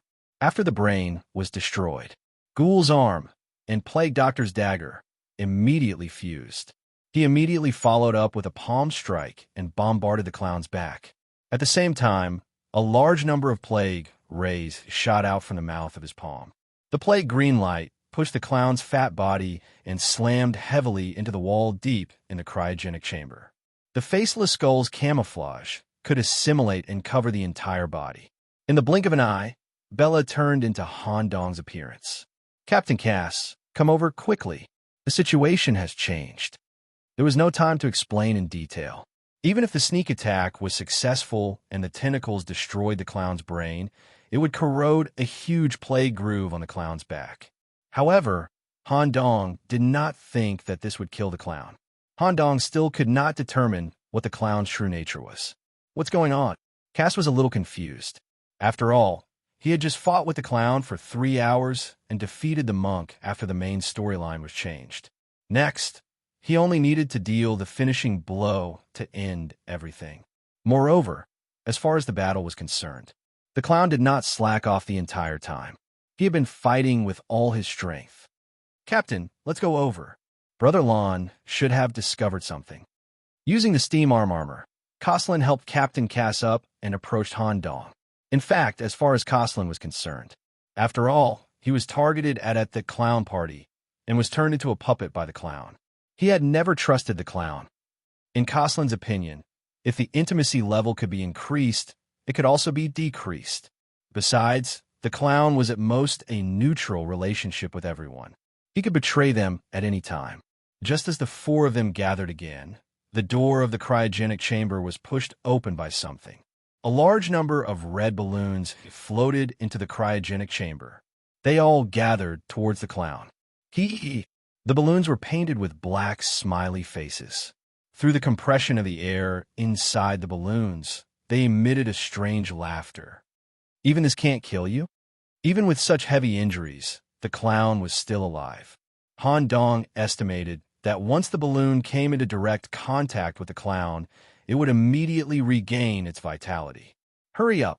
Han Dong immediately took a step forward and approached the purgatory monk, Togu, whose arms had been amputated and who had fallen to the ground due to a heavy blow to the brain. It was different from taking in a life form like Chun-Li, who had a friendly relationship with him. Togu and Han Dong were in a hostile state. However, the monk Togu's current heavily injured state met the requirements of a portable prison. Target life form detected to be in a weakened state. Containment success rate is 81%. Do you accept? Yes. Han Dong placed his palm on Togu's body. Under everyone's gaze, Han Dong and Togu disappeared at the same time. Even the two severed arms were sent to the portable prison. In the prison, due to the upgrade of the head, next to Chun-Li's room, a brand new and neat prison cell was built. Mr. Han Dong, why did you bring this guy in? Chun-Li did not expect this at all. The first anomaly that Han Dong chose was the purgatory monk, Togu, who had appeared out of nowhere. The risk of taking in a clown is too high. You should know that the fate event we are currently carrying out is called the Clown's Resurrection, Part 2, not Dry Town. The clown is an important character in the chain of events of Part 2 and Inside. Taking him in will most likely fail. Instead, it is more appropriate to take in this inside resident who is lured out by the clown. I will explain in detail later. The containment is not over yet. This guy is already injured to this extent. How can he still resist? In the second prison cell, a large number of tentacles grew out from the walls and wrapped around Togu's body. A main tentacle covered in small spots and moist and slippery tried to connect to the back of Togu's head. However, Togu seemed to be aware of the danger at the back of his head. The iron chain covering the back of his head emitted an extremely high lava temperature, preventing the tentacle from taking over his brain. At the same time, due to the influence of purgatory assimilation, some lava cracks slowly appeared on the prison floor. Although it was said that the containment success rate was 81%, it did not look too ideal. Detected that the level of the containment is higher than the host. Strong resistance and rejection are occurring. This may cause irreversible damage to the second prison cell. There is a high probability of containment failure in the future. Force containment is recommended. Force containment will use a special method to suppress the level of the anomaly to the host level. The potential of the anomaly will not change. The probability of containment failure will be greatly reduced, and the host control over the anomaly will increase. Force containment is recommended when containment of foreign objects higher than the host level. Yes, Han Dong did not hesitate. If the prison was really damaged and the containment failed, it would be a double loss. The clown's matter had not been resolved yet. The containment could not allow any mistakes. Force containment in progress. The second prison cell instantly changed. The ground became sticky and emitted a strong fishy smell, causing the monk Togu to slowly sink into it and cancel out the lava energy emitted from his body. A few tentacles forcefully attacked and pried open the iron chain around his head, forcibly invading his brain. As 3 tentacles connected to different areas of Togu's brain, his resistance gradually stopped. At the same time, some tentacles wrapped around Togu's severed arm and reattached it. Level suppression. The sense of danger emitted by Togu clearly weakened. Containment successful. Analyzing anomalies information. Information analysis completed. Purgatory Monk. Togu. Containment method. Force containment. Although the anomaly is in a heavily injured state, its level is higher than the host's. Strong resistance and suppression will be used to effectively contain it. Type. Purgatory Monk. Unique. A type of extreme human who mainly cultivated through pain. When they were alive, they had paranoid beliefs. After being selected, they passed the Purgatory's lava test. They have high potential. Combat rating. D+ advancement path. Pain nourishment or killing enemies stronger than oneself. Abilities Sad Face 1. Copper Skin, Iron Bones. Greatly increases base defense. 2. Lava LV. 1. Can add the power of lava to various attacks, causing them to carry fire attribute damage. Level has been suppressed. Does not possess the Purgatory assimilation ability to affect the environment. 3. Iron Chain LV. 1. A type of iron chain produced in Purgatory that penetrates the containment. It can be used to whip, bind, and other basic attacks. Level has been suppressed. Does not possess the Iron Chain enslavement ability. At the same time, it also left a dark mark on Toga's neck. The mark was faceless human face, surrounded by 8 curved tentacles.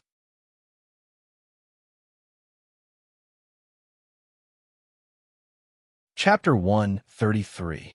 He stared at Purgatory Monk. Toga had become an anomaly. Han Dong couldn't hide his smile. Currently, the prison's tentacle medical measures was repairing Togu, reconnecting his arms, recovering his physical strength from the 3 hours of high-intensity battle. Even though his level was suppressed, standing at the prison's entrance, he could still feel the waves of heat. To be able to obtain such a powerful anomaly, Han Dong had to study it carefully when he returned. Togu's battle rating is 2 ranks higher than Chun-Li's. Moreover, after his name, there was a unique word written in purple. It seems to represent that this anomaly is extremely rare and special. In the future, I can let Togu participate in more battles and let him grow through killing enemies. However, Miss Chun-Li has to keep up with him. Using the evil technique in the Book, she can grow quickly through evil cultivation. Toga's position is more towards warrior, while Miss Chun-Li is more towards assassin. If I can take in an auxiliary healer, I can enter the Destiny realm alone in the future.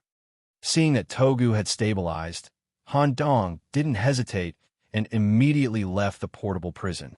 The total time spent was 3 minutes and 27 seconds. I hope the situation outside isn't too bad. The clown suffered a sneak attack of that degree, so he needs at least some time to recover. After going out, I'll distance myself from the clown. After I'm ready, I'll attack the Vanishing Street and kill the clown to complete this Destiny event. He returned to the cryogenic chamber. The situation was still good. Both sides' positions didn't change. Cass drank a bottle of mana replenishing potion, and with Sophia's holy staff, he was healing with holy light. He didn't fully recover. In 3 minutes, the completely exhausted Cass slowly recovered to about 60%. Other than being a little cold in the cryogenic chamber, everything else was fine. Of course, during this time, the clown was also recovering. The red balloons floating in the cryogenic chamber were constantly being sucked into the clown's body.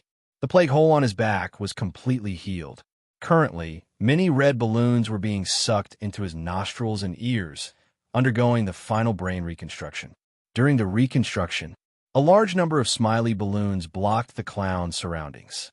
Coslin had shot accurately several times, but the bullets were all blocked by the balloons.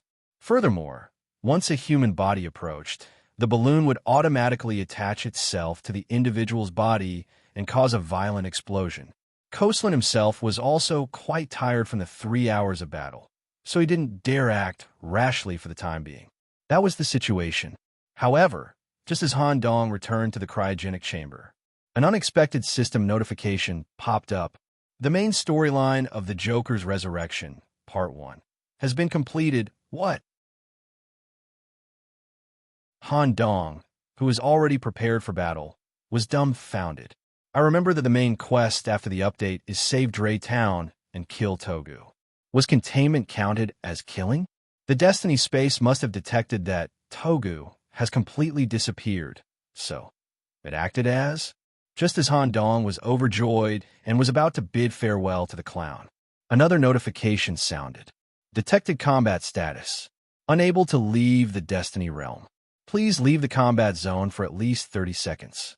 Combat fluctuations and instability of the individual will cause the teleportation to fail, and they will fall into the spatial turbulence. Even the system is fooling me. At the same time, an incomparably dangerous aura rushed over. All the balloons were absorbed, and the clown returned to its original state. It transformed into the most classic image in the movie, the Joker's resurrection, the Great Pennywise. However, it seemed to be angry. Flesh modification, it was completely different from the previous fattening. The clown was undergoing a fundamental change. An aura stronger than normal was released continuously, making Han Dong and the other's hair stand on end. The flesh accumulated in the clown's body was fully activated. The flesh expanded. The terrifying muscle clumps expanded the white clown's suit. Only the head did not change. The clown's body was rapidly expanding. The terrifying muscle lines made one's scalp tingle. Crack! The white glove was the first to burst, revealing the clown's palm. A pair of monstrous hands covered in animal fur and black hair that were different from a human's was revealed. The clown's muscles were dense, flexible, and large. Strange clown, this was the clown's true form. Or rather, it was the power he obtained from the Destiny realm after killing the 4 squads of trainee knights. If Han Dong and the others chose to run now, they would definitely not be able to outrun the clown. They had to think of another way. Nicholas, how did you notice? Aren't we good friends? The clown who revealed its terrifying true form did not attack immediately.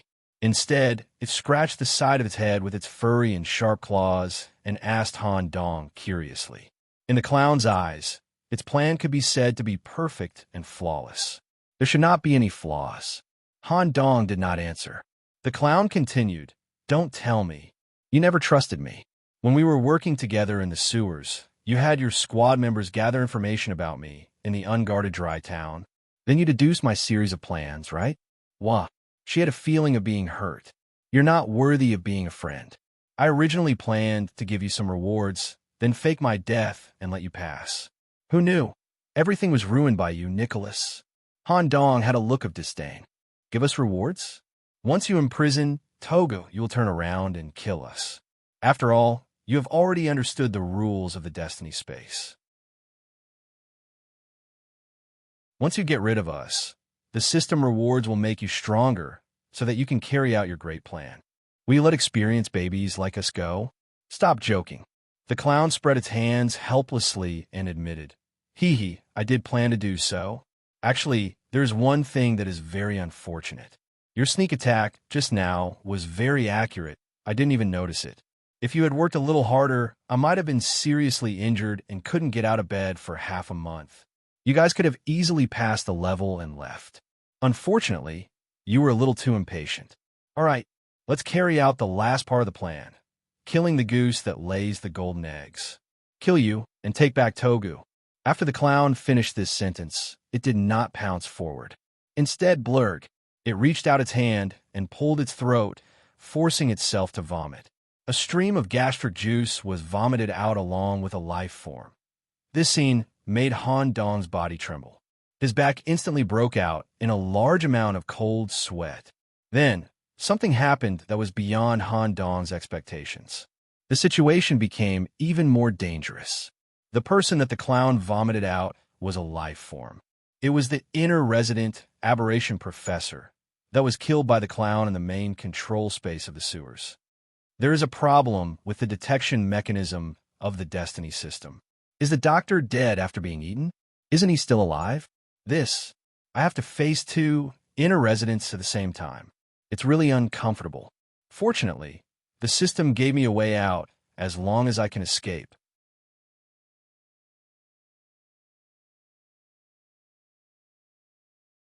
Chapter 134. Doctor of Aberration, a white-haired doctor wearing glasses, who looked to be around 40 years old. His whole body was sticky with clown's gastric juices, and he slowly got up from the ground. He looked like a good doctor with his hands in his pockets. As the doctor took his hands out of his pockets, a large number of surgical tools popped out from his fingers, wrists, and palms. Scalpels, tissue scissors, large sponge pliers, cranial drill, cranial saw. This kind of weapon was specially used to target the human body. At the same time, many spider compound eyes grew on the doctor's forehead, greatly increasing his visual ability. Run! Han Dong gave the order. In a situation where the team's physical strength and seed energy were not enough, it was impossible to have a head-on confrontation with two boss-level characters. First, try to run for a while. If they could not escape from the pursuit, Han Dong would think of a way. Who knew that the team members had different ideas? Because the team was very close to the exit of the cryogenic chamber. The moment they ran out of the door, Sophia took out a magic book from her pocket. This was different from the book that Han Dong carried. It was a real magic book. Sophia, who had 3 stars, library, had already completed all the basic magic learning. A few months ago, she had already learned the advanced technique of chanting spell. There is a fundamental difference between casting spells directly and chanting spells. When any trainee knight walked through the door of the library department, the first teaching they heard was that the potential of all spells was unlimited. When a novice cast an ordinary fireball, it might only be the size of a tennis ball or even be extinguished with a touch. But a real magus, when casting a fireball at full strength, was known to reach the level of a small meteorite, causing devastating damage to an area. Chanting spells was a technique to stimulate the potential of magic. Sophia held the magic book and Haskell's healing staff in her hand. While Han Dong and the clown were chatting, they had already secretly been chanting spells for more than a minute. The moment the team of 4 stepped out of the underground area, Sophia closed the book in her hand. The staff hit the ground hard. Light wall buzz. A holy light barrier that was 3 meters thick directly sealed the door. Even if the clown's body carried a trace of evil, it would be burned by the holy light when it touched the barrier. Well done. Han Dong was bewildered. He stared at the 14-year-old Sophia with a tender face. He didn't expect this girl to stand out at such a crucial moment. The strength of such a barrier was far beyond Han Dong's imagination. It should be able to buy him some time. Let's go. However, casting spells that were of a higher level than one's own would consume a large amount of energy from a seed. Dizziness and weakness engulfed Sophia's entire body. Just as Sophia leaned to the side due to dizziness, she felt herself fall onto a firm and broad warm back. When the dizziness disappeared, she had already left the underground area and was moving quickly on the street. Big Brother Cass. Sophia was a little embarrassed. Feya, hurry up and recover. We might not be able to escape. That's strange. Where is Alan? Sophia looked around and found that only Koslin was following behind, but there was no sign of Han Dong. He took the initiative to separate from us. It appeared like he wanted to lure the clown away. Due to the suddenness of the incident, the moment he left the underground area, he ran in another direction. I was unable to stop him in time. Sophia no longer had any prejudice against Han Dong. Currently, she was also worried about Han Dong's safety. I can understand Brother Alan's thoughts. It's like we're facing 2 bosses. If we split up and escape, we can also separate the bosses. Due to hatred, the clown will definitely chase after Han Dong first, and the other doctor will chase after us. With the combined strength of the 3 of us, we should be able to barely kill this doctor. Brother Alan must be confident, which is why he chose to lure the clown away by himself. Cass had just finished speaking. A dangerous aura came from several hundred meters behind them. At the corner of the street, a strange shadow suddenly appeared. The aberration doctor's lower body had completely evolved into the appearance of an octopus. Through the wriggling of 8 large octopus tentacles, he ignored the terrain and quickly chased after them. Continue to escape. Move through the narrow alley in front of us. There were 2 places that Cass was currently worried about. The first was this aberration doctor. The second were the townspeople who were standing on the street and watching the show. The townspeople did not show any fear towards the doctor's form. They just watched quietly. Red balloons were tied to their wrists on the other side. Han Dong, who had separated from the team alone, had his own thoughts. The holy light barrier was powerful, but in Han Dong's opinion, it could only trap the two inner residents for less than 20 seconds. After all, the two of them did not necessarily have to come out from the door. They could still leave the cryogenic chamber by crashing through the ground above their heads. The clown will definitely take the initiative to chase after me. Let's go to the old place and end everything. Han Dong's purpose was very clear. As soon as he left the alley, he grabbed a car. Han Dong had gotten a driver's license when he was alive. He drove to Dry Town Basic High School. The place Han Dong really wanted to go was the middle layer, the sewer pipe. Even if the location of the sewer entrance changed randomly, Han Dong could accurately locate it with Bella's parasite. But Han Dong encountered an abnormality while driving. All the townspeople on the street stopped and looked at Han Dong. It was a cold gaze without any mixed feelings. All of a sudden, a resident with a balloon tied to his wrist suddenly rushed toward the front of the car. Boom! The headlight was broken. The townspeople were sent flying more than 3 meters away. His cervical vertebra was fractured and his arm was comminuted. However, the resident who fell to the ground continued to use the balloon to get up and continue to chase after Han Dong's car, with this pioneer taking the lead. More and more townspeople on the street began to follow suit and rush toward Han Dong's car. Later, more and more townspeople crowded the road, holding hands and trying to stop the car. The quality and power of cars in the 90s were not enough to run rampant like in the movies. Once too many townspeople were involved, the car would be scrapped. How troublesome! Han Dong immediately swerved to a stop when he saw the middle school building. Bang! After knocking away 3 townspeople blocking the road, he chose to walk the rest of the way. Under the cover of the night, he quickly turned into an empty alley, climbed over the wall, and entered the middle school from the side door. The basic high school that should have been completely purified by Purgatory Monk, Togu was filled with red balloons. The corridor, the teacher, the office, the stadium. It was filled with red balloons. It was as if the clown had predicted that Han Dong would escape here and set up a trap. After all, the entire new Dry Town was under the clown's management.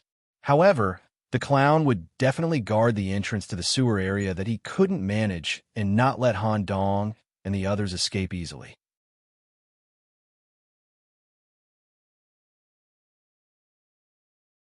Chapter 135. The red balloons floating in the school were obviously different. All kinds of weird facial expressions were drawn on the surface of the balloons. They floated back and forth in the school in a regular pattern, similar to a kind of sentinel. Once discovered, the balloons would directly report to the clown. These balloons might even self-destruct to attack Han Dong. If he wanted to barge in, it would be really troublesome to find a random sewer entrance in the school where so many balloons gathered. Moreover, Han Dong didn't have much time to hesitate at all. The clown could find him at any time. Only by going to the sewer area could he fight for 30 seconds of non-combat time in a dark corner. Disguise. When Han Dong tried to disguise himself as the clown, he immediately received a notification. The disguise target is non-human and has a complex structure. Before collecting enough samples of the target, you cannot disguise yourself. There was nothing he could do. Han Dong could only disguise himself as Parasite Bella again. He tied a normal red balloon to his wrist and tried to enter the school area. The current time was 21:51 at night. In the entire school, only the corridors were lit. Hee-hee-ha! The red balloons floating back and forth would constantly let out strange laughter. As a balloon floated over Han Dong's shoulder, Han Dong officially confirmed that this disguise could fool the balloons.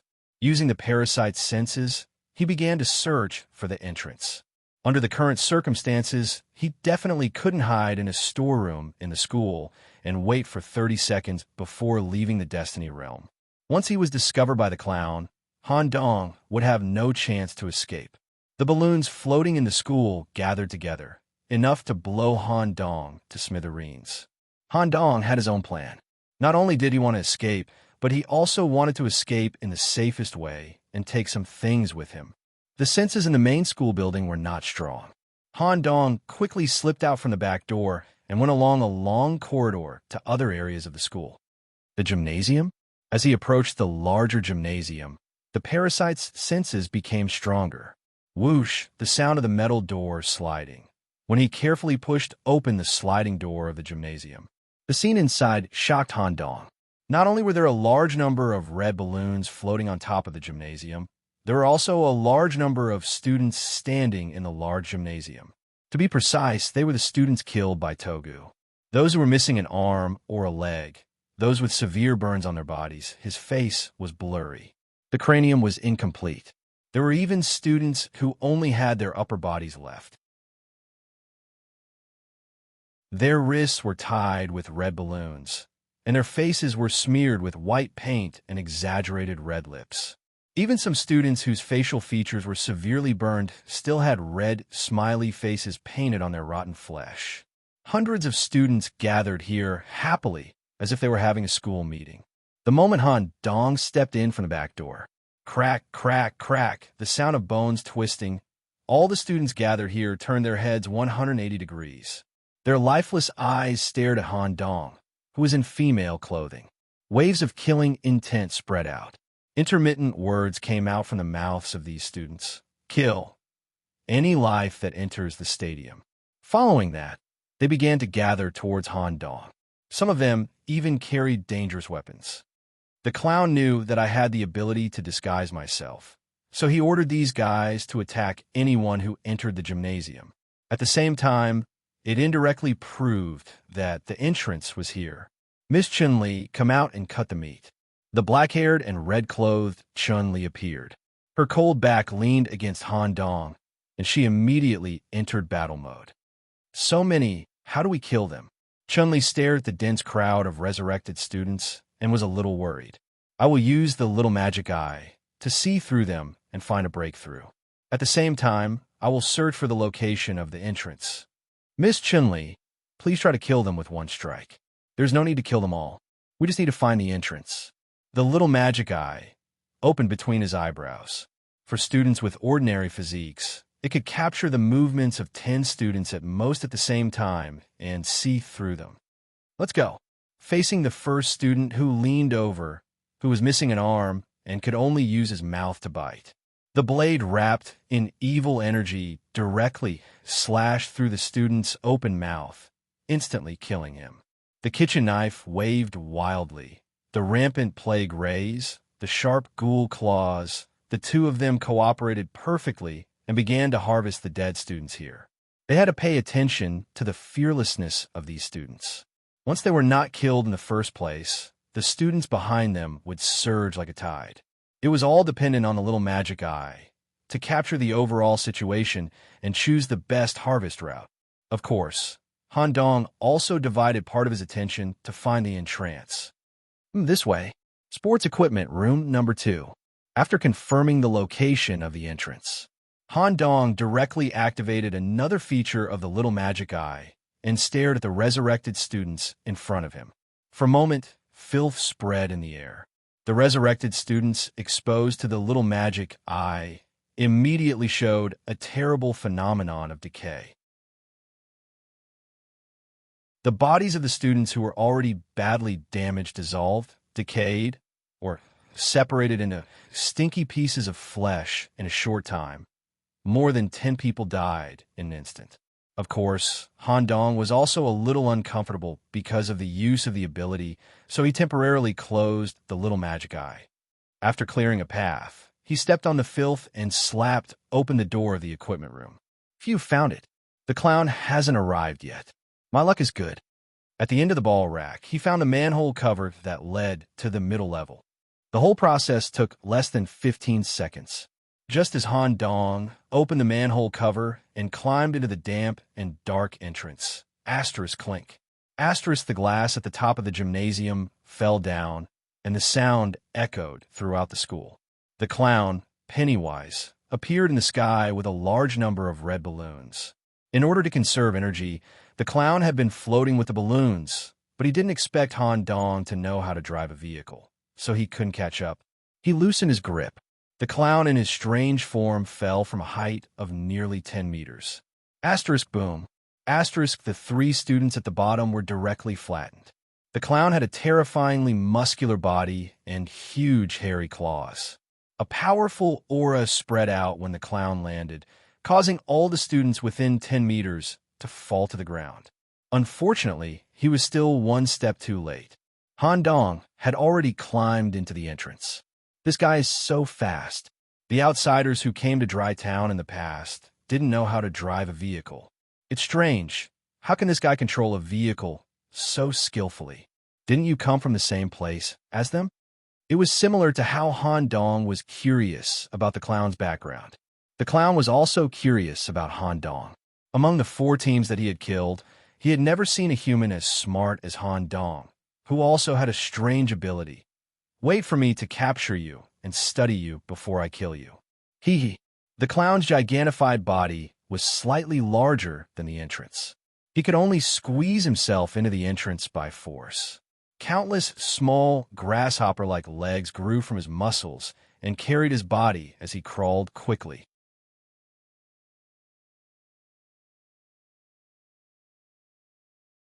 Chapter 136. Phew physical fitness. With the support of the beneficial fungi in his body, Han Dong's physical fitness had barely reached the level of an ordinary person. The Griffin boots could increase his speed, but it could not increase his physical fitness. This series of hurrying and escaping, the back-to-back battle with Chun-Li in the stadium, and the nearly 1,000-meter crawl through the entrance passage. Han Dong, who had reached the middle layer again, leaned against the wall and gasped for breath. Cough, cough. Because he was too tired and his body was weak, Han Dong coughed up blood with fungus in it. Chun-Li immediately appeared to support Han Dong. Chun-Li, quickly help me to the exit. There's only one chance. Okay. They continued to move forward. Along the way, he drank a bottle of magic recovery potion, and his body felt slightly better. Han Dong still chose to take the small path. The giant tunnel worm that had been killed by Tugu was still here. Because the worm had been dead for some time, the originally white body of the worm had signs of yellow, rotting, and shriveling. However, this was also the closest passage to the exit. The two squeezed into the worm's body, which was emitting a putrid smell, and walked along the wall that was beginning to fester. Even Chun-Li could not stand the smell, but Han Dong had a calm expression. A burst of laughter came from the direction of the entrance, prompting Han Dong and Chun-Li to quicken their pace. Moreover, every time Han Dong walked a certain distance in the worm's body, he would place his palm on the wall to spread the plague and speed up the decay of the worm. The decay of the worm's body caused the connecting passage to collapse. This would then close the small path. If the clown wanted to catch up, he would have to take a detour. Just like that, Han Dong released the plague energy all the way to the exit. Chun-Li, leave the rest of the journey to me. Go back to the prison and make preparations. There's an important mission that requires your completion, and only you can complete it. You're going to fight the clown here. Yes. Take this book and turn to page 8. Read the words on it, and draw the formation at the designated spot. Remember, you must wait until we lure the clown away before you do it. You must not be discovered. What Han Dong handed to Chun-Li was the book. This book, you don't need it? Chun-Li knew the importance of this book. She thought Han Dong was going to use it to deal with the clown. Han Dong pointed at the space between his eyebrows. Everything I can use is in this eye. Even if he held the book in his hand, it would only increase the ability to pollute his eyeballs. If the book was snatched away by the clown, that would be troublesome. Do as I say and complete the formation on the 8th page as quickly as possible. All right. Chun-Li took the book and disappeared. The last stretch of the road. If he walked straight through the crossroads in front of him, he would reach the exit. However, there was a problem.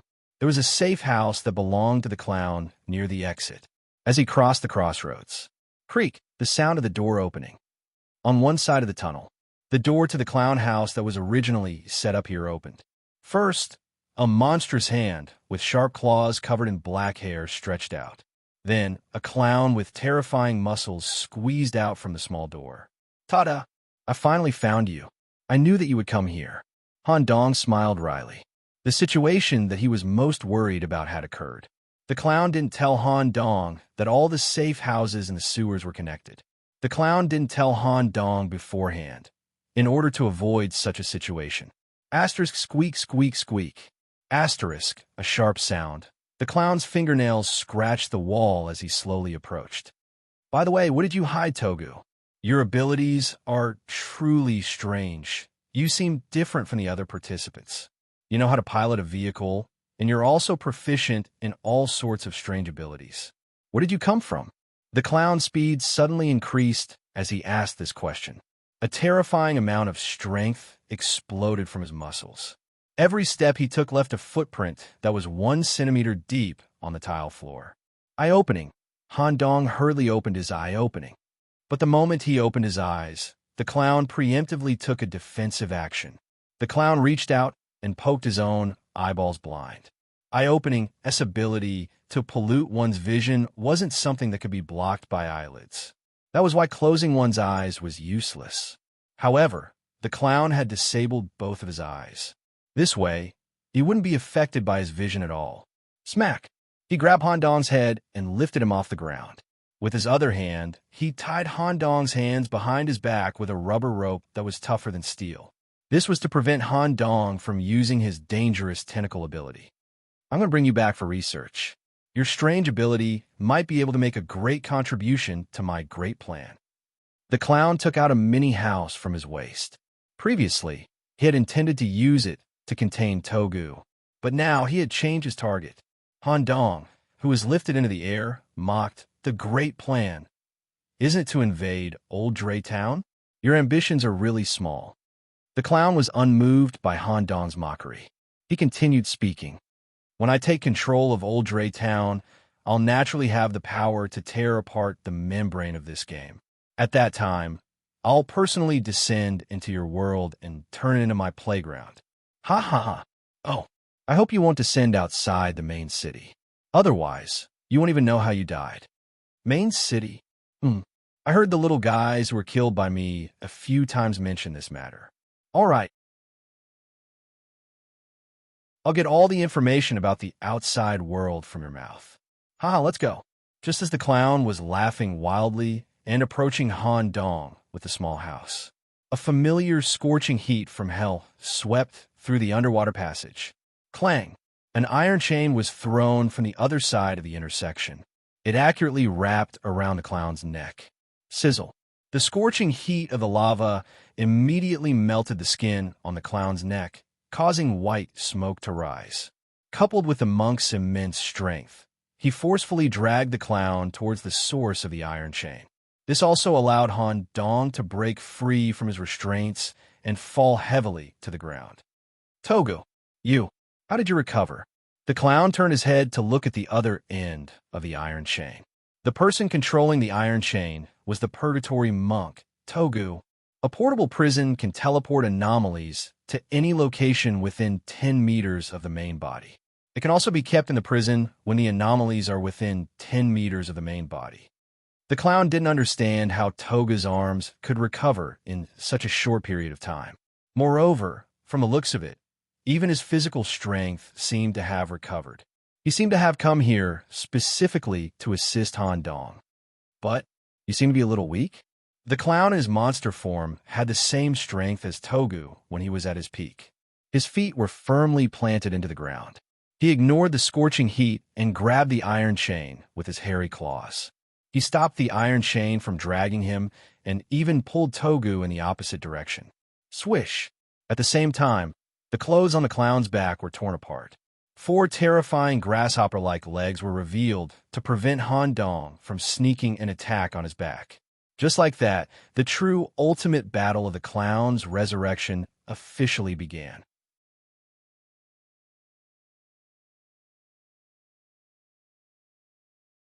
Chapter 137. The monk Togu was arranged by Han Dong to appear on the right side of the crossroad. He lured the clown away from the exit. Using this opportunity, he released Chun-Li again. First, he used a kitchen knife to cut off the rubber rope around Han Dong's hands. Then, he went to the exit to carry out his secret plan. The battle broke out when the iron chain wrapped around the clown's neck and moved to the side. The clown immediately turned around and pulled the iron chain in the opposite direction. The clown, who had enlarged his muscles, seemed to be stronger. He directly pulled Togu in front of him. Smack! With a backhand, he gave Togu a heavy slap and sent him flying. Copper skin and iron bones, due to this professional beating characteristic. Togu, who was hit head-on and crashed into the wall, was completely fine. The clown, however, had a doubtful expression. What's going on? Your abilities and characteristics haven't changed, but your overall strength has weakened. It's as if you've been lowered by a level. Moreover, you suddenly appeared here to help this kid deal with me? Have you been enslaved? Just as the clown was thinking, a powerful plague energy ray came from behind him. The 4 grasshopper legs behind the clown seemed to have an automatic defense consciousness. They immediately gathered together and used a solid hardshell to block the plague's attack head-on. The clown grabbed Togu's head and slammed it against the wall. He asked curiously, "Oh, how did you break free?" At the same time, the clown slowly turned his head 180 degrees. He looked at Han Dong behind him with disdain, as well as the plague arm that had fused with the weapon of destiny. It seemed that this kind of 1v2 couldn't give the clown too much pressure. There was one very important point. Although the clown had destroyed his eyes, he could still use a special method to accurately locate the two of them. It didn't affect his movements at all. This point was very troublesome. Since the little magic eye is useless, I can only cooperate with Togu to attack head-on. If it was the clown from before, it would be easy. Now that he's in this strange state, his strength and speed have increased by a level. It's really troublesome. With my physical attributes, once I'm hit, I might lose my ability to move or even die. Phew! Let's fight. At worst, after this incident, I'll just lie in the old sewer for a few days. Faceless One's head has risen to LV2. This would allow him to fully utilize the abilities of the little magic eye. Since the ability to pollute his eyes was useless, he would use it all in actual combat. Han Dong didn't know what other perception-type abilities were like, but in terms of visual observation, little magic, I should be the best among its peers. Go all out. The ability of little magic eye was fully activated. Streaks of blood appeared on the surface of the eyeball. For a moment, Han Dong could actually see some subtle slow motion. He could see the slight movement of the hair on the clown's strange hand and the floating dust in the air. Such a state would also bring great mental pressure to Han Dong. The seed's energy was being consumed at a high rate every second, so he had to end the battle quickly. Togu, show me your skills. Han Dong issued a mandatory order. Togu, whose head had been grabbed by the clown and smashed against the wall, suddenly turned around. I fully activated my lava ability and used all my strength to forcefully pry open the clown's fingers and break free. Togu, who was free, muttered a few words in the devil's language and took 3 steps back to distance himself from the clown. Clang! 2-meter-long iron chains grew out of his left and right palms and dragged them on the ground. His muscles bulged as he launched a mid-range iron chain whip. Every whip could hurt the clown's muscle surface and leave a burn mark. It hurts. Togu. The clown turned his head and chose to focus his attention on Togu. Even if this monk's overall level had decreased, the threat he brought was still great. I'll deal with you first. You're so troublesome. The clown stretched out 2 huge hairy hands and directly grabbed Togu. Clang! Togu also waved 2 iron chains at the same time and wrapped them around the clown's arms. Borrow strength. Pull back. This caused the clown's body to suddenly lose balance and fall forward slightly. Whether Togu was enslaved by Han Dong or not, he hated this clown very much. Seize the opportunity and immediately stick to him. Headbutt. The head that was stronger than steel hit the clown's face head-on. Crack! It seemed to have broken something. The clown's muscles enlarged, but the clown's face remained unchanged. This hit directly broke the clown's nose bridge and sent several teeth flying out. At the same time, it also greatly attracted the clown's attention. At the same time, behind the clown, Han Dong, who had fully activated his little magic eye, took the opportunity and immediately stuck to the clown. The four grasshoppers' long legs that could adapt to defense and attack decisively launched sharp and fast attacks. If the clown couldn't dodge, a layer of skin would be peeled off at least, and a broken body at most. However, the current Han Dong could clearly see the path of each long leg when it swung. Even when the long leg retracted, he could roughly estimate the strength of the neck swing through the wriggling of the hairs and the deformation of the connected muscles. See-through, Han Dong dodged perfectly. At the same time, he stepped on the grasshopper's long leg. The metal claw decisively swung out. Whoosh, green juice splattered. He successfully cut off one of the legs. The clown was tightly entangled by Togu, so he didn't pay attention to the situation behind him. See-through again. Han Dong perfectly dodged and slashed down with his claw. Another grasshopper's hairy leg was cut off and thrown into the air. Just like that, he made a perfect counterattack while the grasshopper's leg attacked. Han Dong consecutively cut off these four legs, leaving the clown's back completely exposed. Seize the opportunity. Han Dong suddenly jumped to the undefended area on the clown's back. As long as he could get close and use his tentacles, he would definitely severely injure the clown. Just as Han Dong jumped, little magic, I caught a detail. In the center of the clown's back, something seemed to be wriggling under his clothes. Danger! But Han Dong had already jumped and couldn't dodge in the air. When he tried to block the ghoul's arm in front of his chest, whoosh!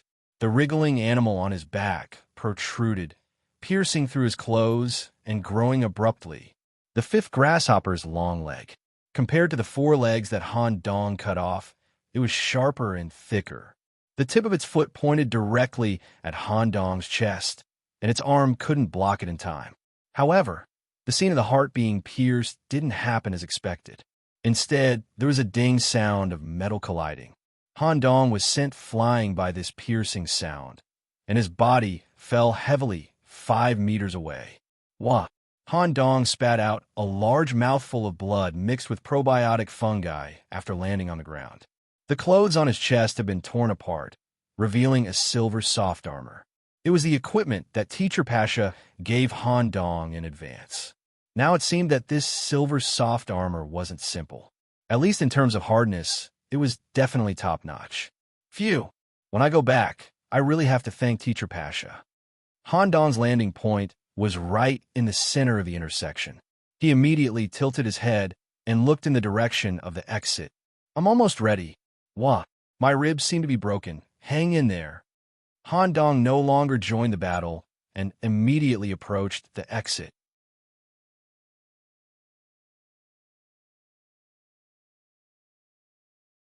Chapter 138. He ran away, although it was not that easy to break open the exit.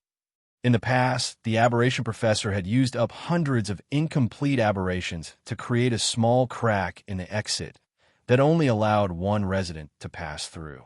However, Han Dong had a lot of strange abilities, so the clown was still a little worried. Now is not the time to open the exit. I will deal with you later. I have to go and see what that kid wants to do. The clown injected a kind of injection into Togu's body, and a terrifying power instantly erupted, ignoring the shackles of the iron chains, suppressing Togu and lifting him into the air. Haha, eat a candy. A small balloon was stuffed into Togu's mouth. One hand pressed down on Togu's head, and the other hand supported his chin. The balloon rapidly expanded in Togu's mouth. Bang! There was a violent explosion inside. It directly made Togu kneel on the ground. A kind of hot oil overflowed from his eye sockets. For a moment, his consciousness was in chaos, and he was unable to continue moving. Just as the clown was about to use the dollhouse to lock Togu up, buzz! A spatial fluctuation enveloped Togu's body. He disappeared in front of the clown. Space, where did this kid get this kind of ability? Hee hee, If I can find a way to control space, I can further speed up the implementation of my great plan. The more strange the ability Han Dong displayed, the more excited the clown was. He did not care about the situation where Togu was taken away. As long as he killed Han Dong, everything would be back on track. Let's see where Nicholas escaped to. The clown took out 2 red balloons from his pocket and stuffed them into his eye sockets. The inflated balloons immediately turned into 2 round eyes. At the same time, the clown blew on his body. This kind of blowing caused the long legs of the grasshopper that were cut off by Han Dong, as well as the skin and flesh that were torn by the iron chains, to all recover.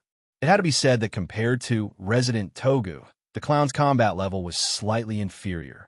However, the clown's ultra-rapid regeneration ability, various strange tricks that involved the red balloons, and his extraordinary wisdom were all better than Togu's.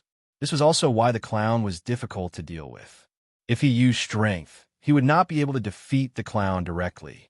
In a situation where it was difficult to defeat the clown directly, Han Dong could only choose to use a sinister method. Rewind time to 9 hours ago.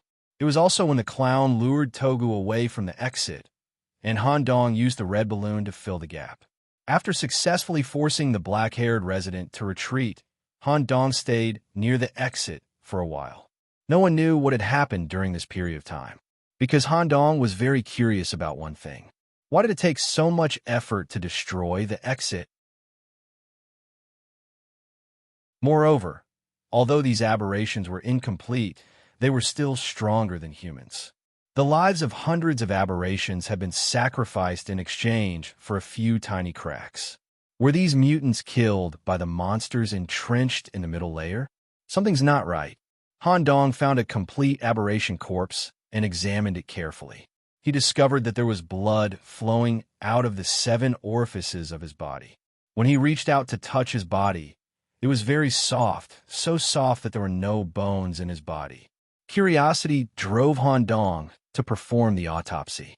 Han Dong was stunned by the scene. He saw the moment he opened the chest. Not a single part of the body was intact. It was as if it had suffered an indescribable internal injury. Following that, Han Dong examined the other dead bodies. He found that some of the stronger ones were barely intact on the outside due to the support of their muscles or fur. However, their insides were damaged beyond repair. As for those with weaker physiques, they directly disintegrated. Thinking of this, Han Dong grabbed a relatively complete aberration corpse and threw it towards a repaired exit. A dark light flashed on the wall of the exit. Swoosh! Solid liquid separation. Han Dong got the result he wanted. When he came into contact with the wall of the exit, he would suffer a powerful energy impact. The timeline returned. The clown stared in the direction of the exit. He saw Han Dong standing in front of the wall of the exit. He was not in a good state. Han Dong clutched his chest with one hand. His breathing was disordered. Although the attack just now did not penetrate the soft armor, it shattered 3 of Han Dong's ribs. Coupled with the excessive exhaustion of his stamina, he had lost most of his combat ability. The clown walked over slowly. He kept persuading him. "What are you going to do? You're not going to mess around, are you? I advise you not to touch the exit. I still have a lot of things that I want to know from you." Han Dong stared at him intently. This was a hopeless situation. The current Han Dong could not continue fighting the clown. Togu was also unconscious. If he did not do anything, he would only be captured by the clown in the end and suffer torture worse than death. Han Dong said with a relieved look on his face, "No matter what, we have to give it a try. As long as I can destroy the exit, countless residents will rush out and devour both of us. It's not a loss to bring you to hell with me." The clown panicked when he heard this. "A loss? How is it not a loss? Don't mess around. You have a lot of things that I'm interested in. I swear that I won't torture you if you perform well. I'll even consider letting you join the great plan." The clown actually did not believe that Han Dong could destroy the exit. He was only worried that Han Dong would be driven into a corner and commit suicide. At that time, the clown would lose a lot of information and might even lose an important informant like Togu. He increased his speed. The clown ran in an attempt to stop Han Dong's suicidal behavior. Haha, Han Dong laughed wildly. His eyes no longer showed any reluctance to leave this world. He used his tentacles. He touched the exit. Asterisk crack. Asterisk the sound of bones breaking. Han Dong's body, which was barely comparable to an ordinary person's, was unable to withstand such an impact. His limbs broke apart. Apart from his head, which remained where it was, all his other body parts were blown away. This scene made the clown very uncomfortable. It wasn't a visual discomfort. He was unhappy that Han Dong ended all of this by committing suicide. He sympathized with each other. Although the clown was angry at Han Dong for ruining his plan, he also thought highly of this young man. It was rare to meet such a smart player. In the end, Han Dong ended this by committing suicide. The clown was somewhat disappointed. "Sai, let's bring your body back for research. That professor might have the ability to turn you into a living dead." The battle ended. Since this fate event has ended, Togu has been taken in. The clown was no longer considered an event boss. He didn't receive any notifications about the decrease in the number of survivors. The clown's horrifying muscles shriveled up like a balloon and slowly returned to their original state. He walked briskly and picked up Han Dong's body. He put the hands, feet, and torso into a woven bag and prepared to bring them back together. He approached the exit just as he was about to pick up Han Dong's last head. The clown's keen observation skills noticed that there was something wrong with the wall of the exit. Apart from the large amount of oil that had splashed onto the wall due to the explosion, there was also an inconspicuous oil formation drawn on the wall. Okay, his brain quickly processed the data. The clown revealed his ferocious side and stepped on Han Dong's head. Asterisk smack. Asterisk his foot went through the floor, but he didn't manage to step on anything. His head managed to avoid it in time by using the mycelium that grew out of his neck. And, most importantly, it was the same. His head was already stuck to the formation on the wall of the exit. The formation was activated.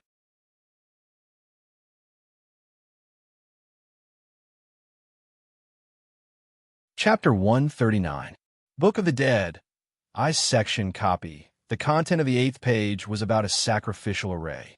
It was the same array that the fallen baker used to sacrifice hundreds of public security officers and their families.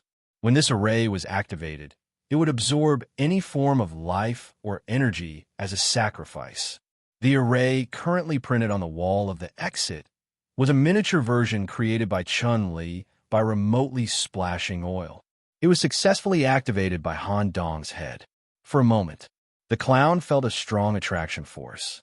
It immediately took out a large number of red balloons from its mouth, pockets, and trouser pockets.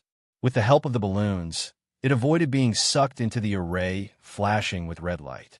However, the array failed to absorb life, so it absorbed the energy of the exit instead.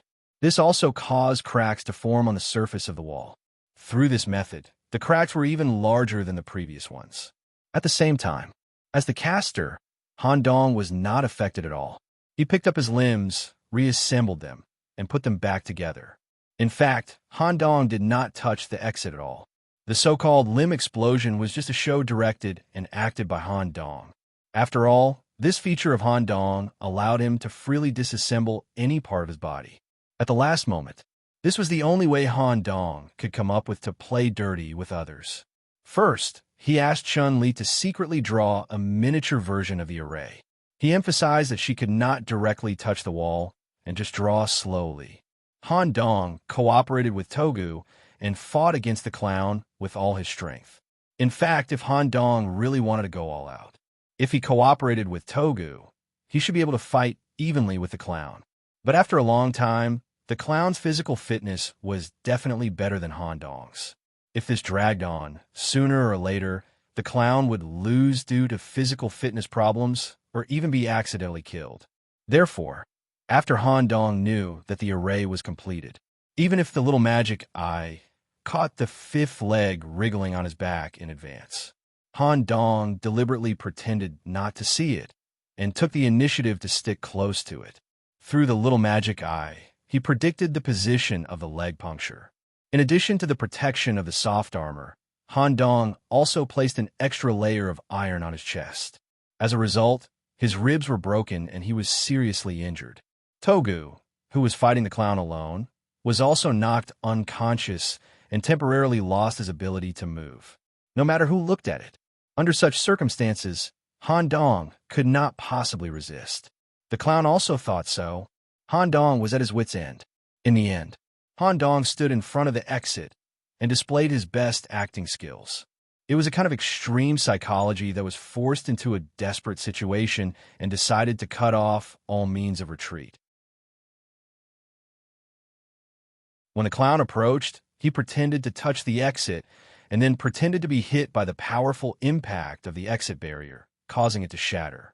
The whole process was logical and there was no sense of contradiction. However, Han Dong was still worried that the clown would notice a hint of a scheme. He estimated that there was a 70% chance of success. The clown, who had been fighting for almost 6 hours, fell for the trap. Han Dong reconnected various parts of his body. His chest was still hurting from the broken ribs. Let's go back to our hometown and take a look Pennywise. Han Dong braced himself and tore apart the balloon that the clown was holding. The clown, who lost the traction point, was immediately dragged over by the spell formation. Of course, this miniature version of the spell formation was mostly used up by destroying the exit. It was not enough to pose a threat to the clown. However, Han Dong's main goal was to destroy the exit and lure the clown there. This way, the inner village resident on the other side would treat him well. As for whether or not more residents would come out later, that was none of Han Dong's business. Han Dong did not care what would happen to Dry Town. He only needed to try his best to escape from the battle. Even if he chose the Clown's Resurrection, Part 2, in the future, he might have to come here again. By then, Han Dong, who had already become a knight, believed that he would have enough power to confront the inner village resident directly. Phew, there should be residents coming to take the clown home soon, right? The miniature version of the spell formation was almost used up. A fist-sized crack had appeared on the wall of the exit. The clown was attached to the crack due to the spell formation suction. Oh no! Just as the clown was about to exert force with his legs and leave the exit by kicking la la la, singing, a beautiful female singing voice came from the depths of the crack. The moment Han Dong heard the singing voice, all the hair on his body stood on end. He was so scared that he took more than 10 steps back. His back was instantly soaked. A sense of imminent death swept through his body. What the hell? Just by hearing this singing voice, the sense of danger that Han Dong felt was greater than the sum of Purgatory Monk, Togu, and Clown, Pennywise added together. The situation in Old Dry Town was far more complicated than Han Dong imagined.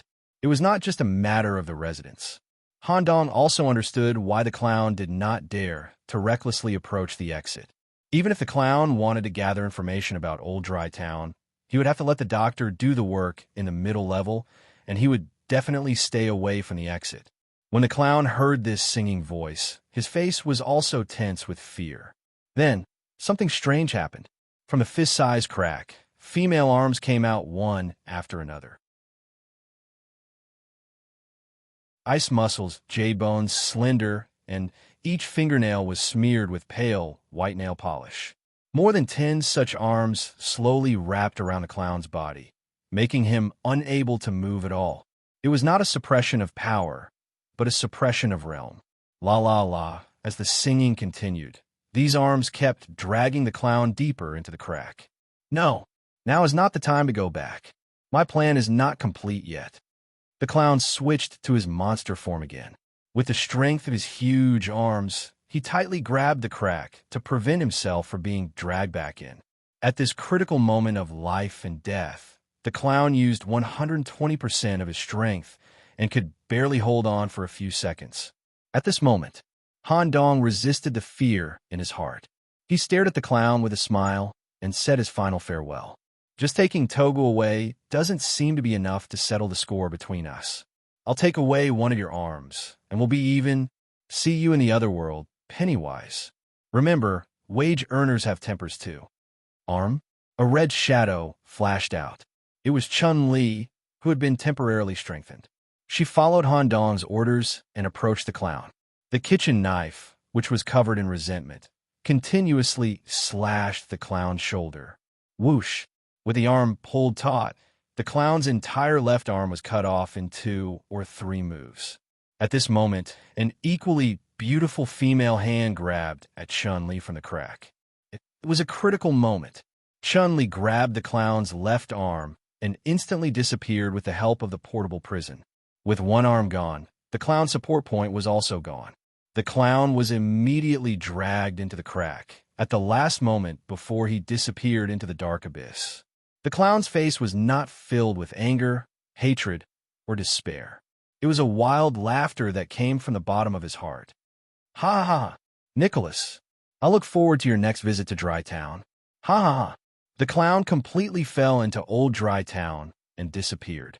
At the same time, black hair, worms, water stains, and other strange substances kept pouring out of the crack. The otherworld residents would invade the middle and surface areas. Han Dong clutched his chest and retreated into the clown's house. With a smile on his face, he quietly waited for the 30s to break away from the battle. It's better not to take such a big risk in the future. I have to be fully prepared in advance. In the last 30s, Han Dong did not panic at all. It took Togu 2 days and 2 nights to enter the sewers from the exit in the reverse direction. Even if the crack was large, these residents would still need a few hours to enter the sewers from the reverse direction. After a while, a familiar and amiable notification sounded. The fate event, the clown's resurrection form, has been completed. Teleporting to the fate room.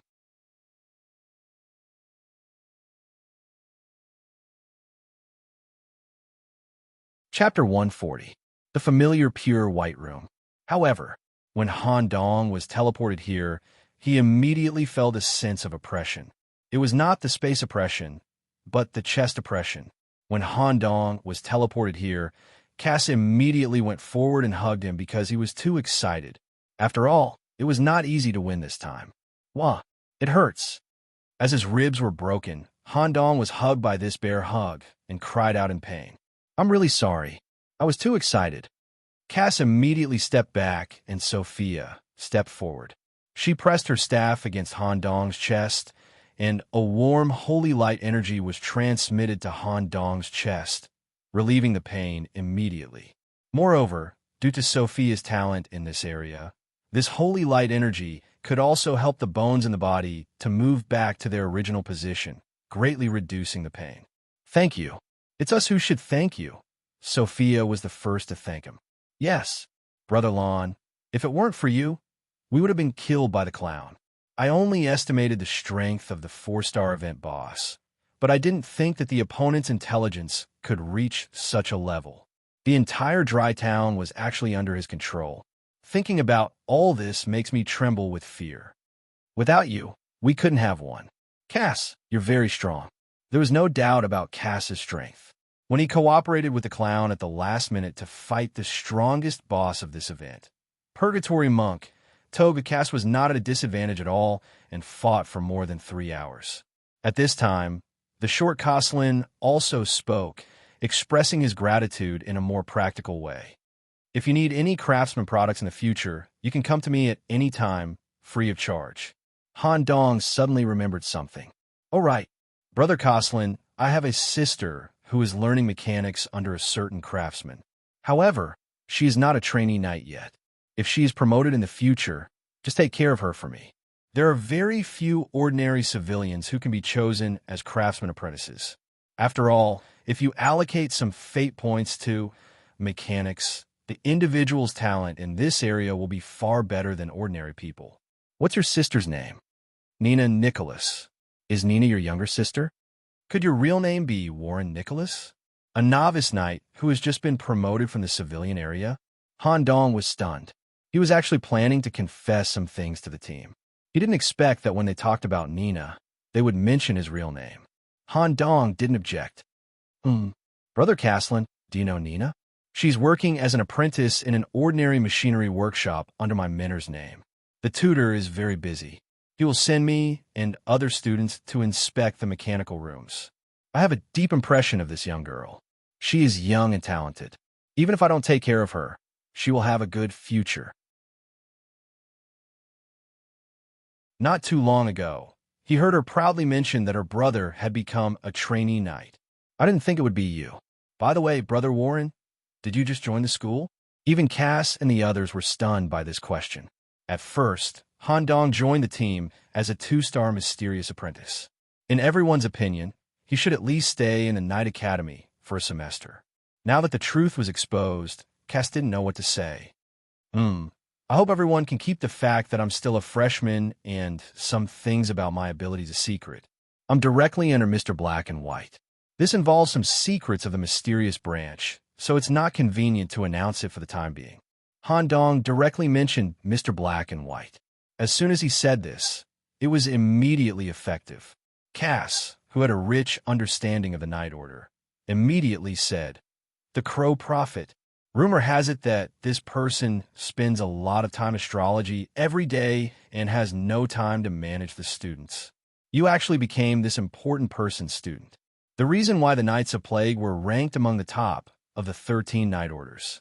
Part of it was because of the Great Plague Leader's powerful strength, and a large part of it was because of the Crow Prophet's uniqueness. Almost every Night Order wanted to poach the Crow Prophet.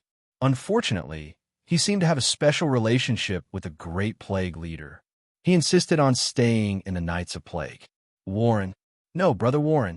No wonder you could see through the clown's scheme and foresee some things in advance. I didn't expect you to be the Crow Prophet's direct student. We've really unintentionally latched onto someone powerful. After hearing that he was the Crow Prophet's direct student, Cass no longer doubted Han Dong's various abilities. After all, the rumored Crow Prophet had all sorts of strange methods that ordinary knights couldn't understand. At this point, Sophia also stole a few glances at Han Dong. She suddenly recalled the scene of her cousin, Knight Wino Celeste, walking intimately with Han Dong. "You can follow us to carry out a 4-star mission when you just entered the school, and you even made the greatest contribution. No wonder my sister." At this moment, Coslin also walked forward and gave Han Dong a hug of gratitude from the bottom of his heart. "I'll definitely remember the favor of saving my life. Leave your sister's matter to me. It won't be a problem for her to pass the newbie mission." Just like that, he explained the issue of identity very simply. After going through this incident, everyone was also friends who had gone through life and death. There was no villain in the team. Everyone treated Han Dong as Mr. Black and White's secret disciple and strictly guarded some secrets about Han Dong. They treated the strange tentacles as a high-level secret technique of the mystery branch. Speaking of which, your escape seemed to be very smooth, Han Dong complained slightly. After all, he himself risked his life to escape from the clown's clutches. Although, there was also a little bit of Han Dong's selfishness. It was worth risking one of the clown's arms. Escape is still very simple. Coslin has a lot of tools, and his machinery ability can also make some tools. Coupled with Sophia's holy light magic, it's still possible to trap the enemy for 30 seconds. Speaking of which, how's the clown? Han Dong replied simply, "He's most likely dead, but there's also a possibility that he's still alive. It's a bit complicated, involving the scenes and characters of the chain mission. Part 2. It sounds very complicated. Let's talk about it in detail when we get back." Cass's surprise could no longer be expressed through words. In this incident, Han Dong had come into contact with scenes that could only be explored in the second part. Cass and the others who had not entered the middle floor could not imagine what Han Dong had experienced at all. They felt as if they were hugging a powerful backer, and a very powerful one at that. Speaking of which, how do we settle the event rewards? It was Han Dong's first time coming here as a team. We need to go to different rooms and settle the rewards separately. After all, everyone's experiences are not necessarily the same. For example, Lon, you completed some side missions as a solo player, so you need to settle the additional rewards separately. When the rewards are distributed, we'll return to the clock tower together. We'll talk about the rest when we get back. I'll treat everyone to a big meal after everyone recovers. Just like that, The team of 4 went to different white rooms. When they pushed open the door and stepped into the solo settlement room, Han Dong had an extremely exaggerated smile on his face. The reward this time might not even be enough to describe it as rich. Whether it was the fate event rewards or what Han Dong had fought for himself, he had basically reached the maximum. Especially Han Dong's private collection. It contained Purgatory Monk, to an arm from Clown, Pennywise, a large amount of cell essence, and the evolution of the head.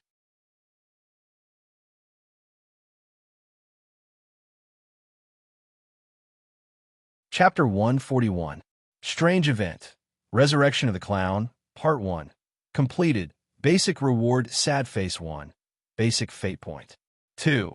Fate Card. Seed Level X1. Probability increased to 100% due to completion of multiple side quests at once. Additional reward. Mutated Side Quest 1. Fate Point 1-2. Excellent Accessory Coral Seal 3. Sewer Map Distorted Version. Can be used when Resurrection of the Clown, Part 2, is activated. 2 Fate Points.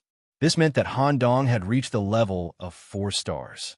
Han Dong was already considered a senior in the same batch of mystery apprentices.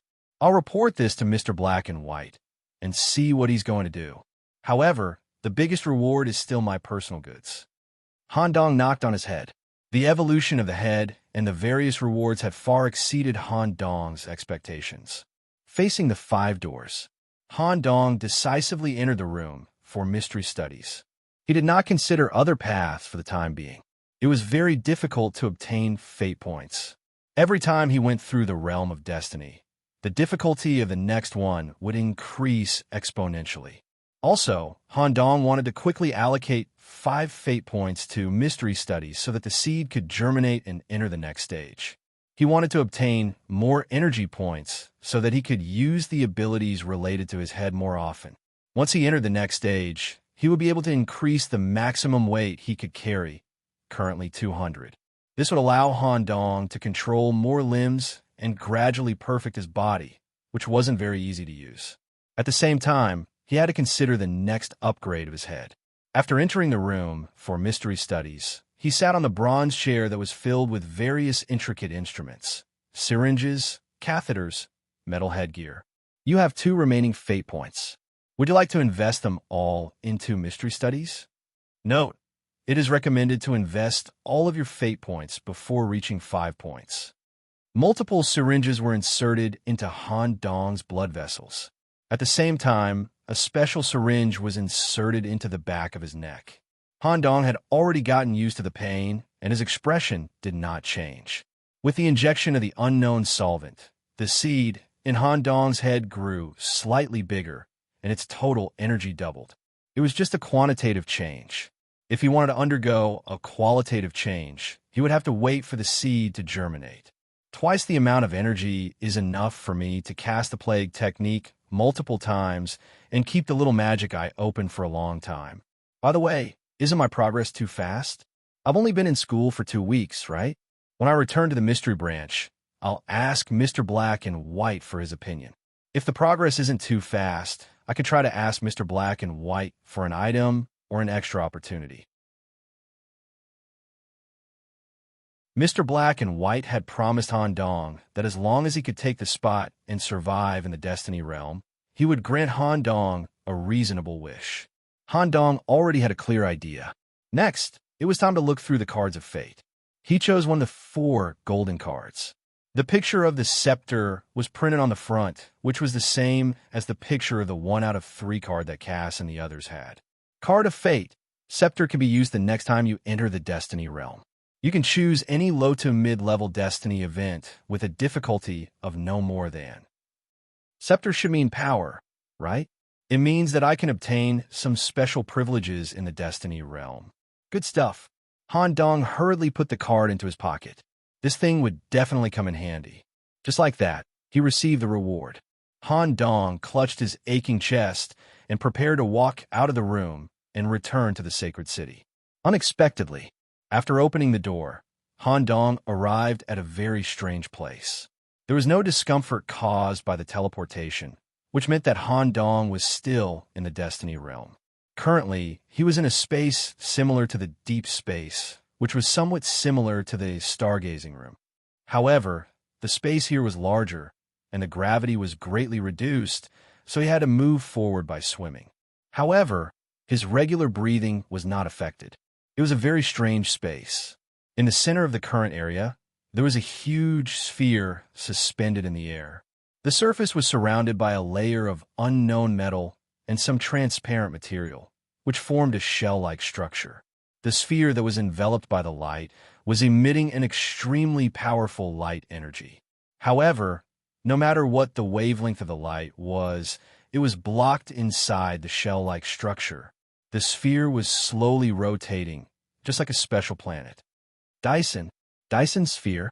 Although Han Dong was not a physicist, he still knew about this avant-garde hypothesis that was well known in the scientific community. The so-called Dyson sphere was a kind of artificial celestial body that wrapped a star and extracted the star's energy. It was first proposed by Freeman Dyson. He believed that a planet like Earth itself contained very limited energy, which was far from enough to support the development of its civilization to the advanced stage. Therefore, the energy of the star must be used. By building a Dyson sphere to completely control the star, most or even all of the star's energy could be intercepted for human use. Subsequently, energy collection stations and colonies could be built on the surface of the sun. However, in Han Dong's time, the Dyson sphere only existed in science fiction. How could there be a Dyson sphere in the current world where development was hindered during the steam age? Of course, Han Dong was only guessing. After all, he had only seen the introduction of the Dyson sphere in scientific magazines. This light sphere wrapped in a shell was very similar to the theoretical description of a Dyson sphere. At the same time, Han Dong received a system notification that he had never received before. Completed the seed stage event. 40 destiny points awarded. Unused destiny points can be accumulated for next use. Destiny points? As expected, the real Destiny realm is completely different from the novice event. If my guess is correct, the brass that humans use to defend against the creatures outside the city should be exchanged from here, right? After every Destiny event, in addition to the basic reward, there will also be Destiny points that can be exchanged for things that one wants. Not long after, Cass and the others also appeared in this space. They gathered near the shrunken Dyson sphere by swimming. As they approached, Han Dong even saw a phenomenon similar to a solar flare through the translucent shell. He even suspected that this thing was really a Dyson sphere. However, Han Dong did not understand how it was compressed to such a small size. Logically speaking, it was impossible for a star to be compressed to such a degree. Once the density reached a certain limit, it would collapse. Don't think about it. You're a biologist. Why are you thinking about physics? Han Dong woke himself up with a slap on the face, and then regrouped with the team. Brother Warren, is this your first time here? After knowing Han Dong's true identity, Cass patiently acted as his guide and explained the situation here. After clearing the real Destiny event, a certain amount of Destiny points will be given according to the difficulty. We can exchange for various items on this Destiny sphere, even Destiny equipment. However, the Council has a rule that any novice knight who cleared the Destiny realm must bring back at least 1 ton of brass or 1 ton of brass or corresponds to 10 Destiny points. The remaining Destiny points are freely used.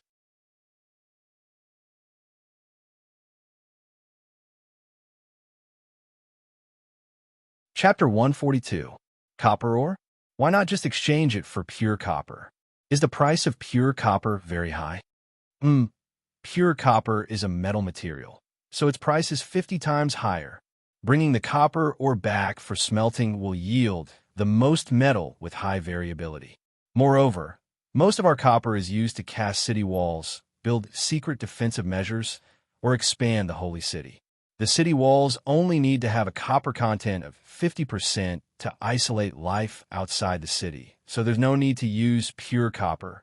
Instead, on the basis of 50%, we can integrate other metals or special stones to greatly increase the hardness and toughness of the city walls. Smelting technology sounds very advanced. There's a professional alchemy team in the Holy City, so smelting metal is not difficult. Alchemy. This was the second time Han Dong had heard this term. If Mr. Black and White did not have any special arrangements for him this semester when he returned to school this time, Han Dong planned to use his free time to start a side business. After all, Han Dong was different from ordinary trainee nights. In addition to food, clothing, housing, and transportation needs, he also needed extra money to support this special brain. Of course, Han Dong himself was also very interested in the special science of this world. It was good to do hobbies and relax in addition to doing dungeons and killing monsters. Is this the different rewards brought by different difficulty levels? After exchanging for brass, I still have 30 points to exchange. Let's see what there is first. In addition, Han Dong had another question. That was, if he used all his points to exchange for brass and then used it as currency in the Holy City, would it be possible? This was a huge sum of money. Cass immediately rejected it. Brass and copper coins are different. The value of copper coins is much higher than the copper content of the coins themselves. As a circulating currency, the Holy City Treasury under the Parliament is responsible for manufacturing and issuing them. Copper is very important to the Holy City. Using copper coins as a high-grade circulating currency is also an indirect way to remind the people of the importance of brass. In fact, not much brass is spent on the production of copper coins.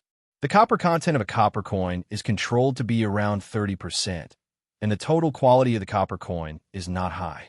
It is mainly through a special manufacturing process and an unforgettable seal on the front and back of the copper coin to realize its value. I see. Han Dong nodded. Cass continued. Besides, even if we bring the brass back and exchange it for a lot of money, the items provided by the Trade Center are limited. In the Destiny space, points could be exchanged for anything. That's right. As long as you have enough points, you can exchange for anything. Furthermore, only those who survive the fate event would be able to enter this place once.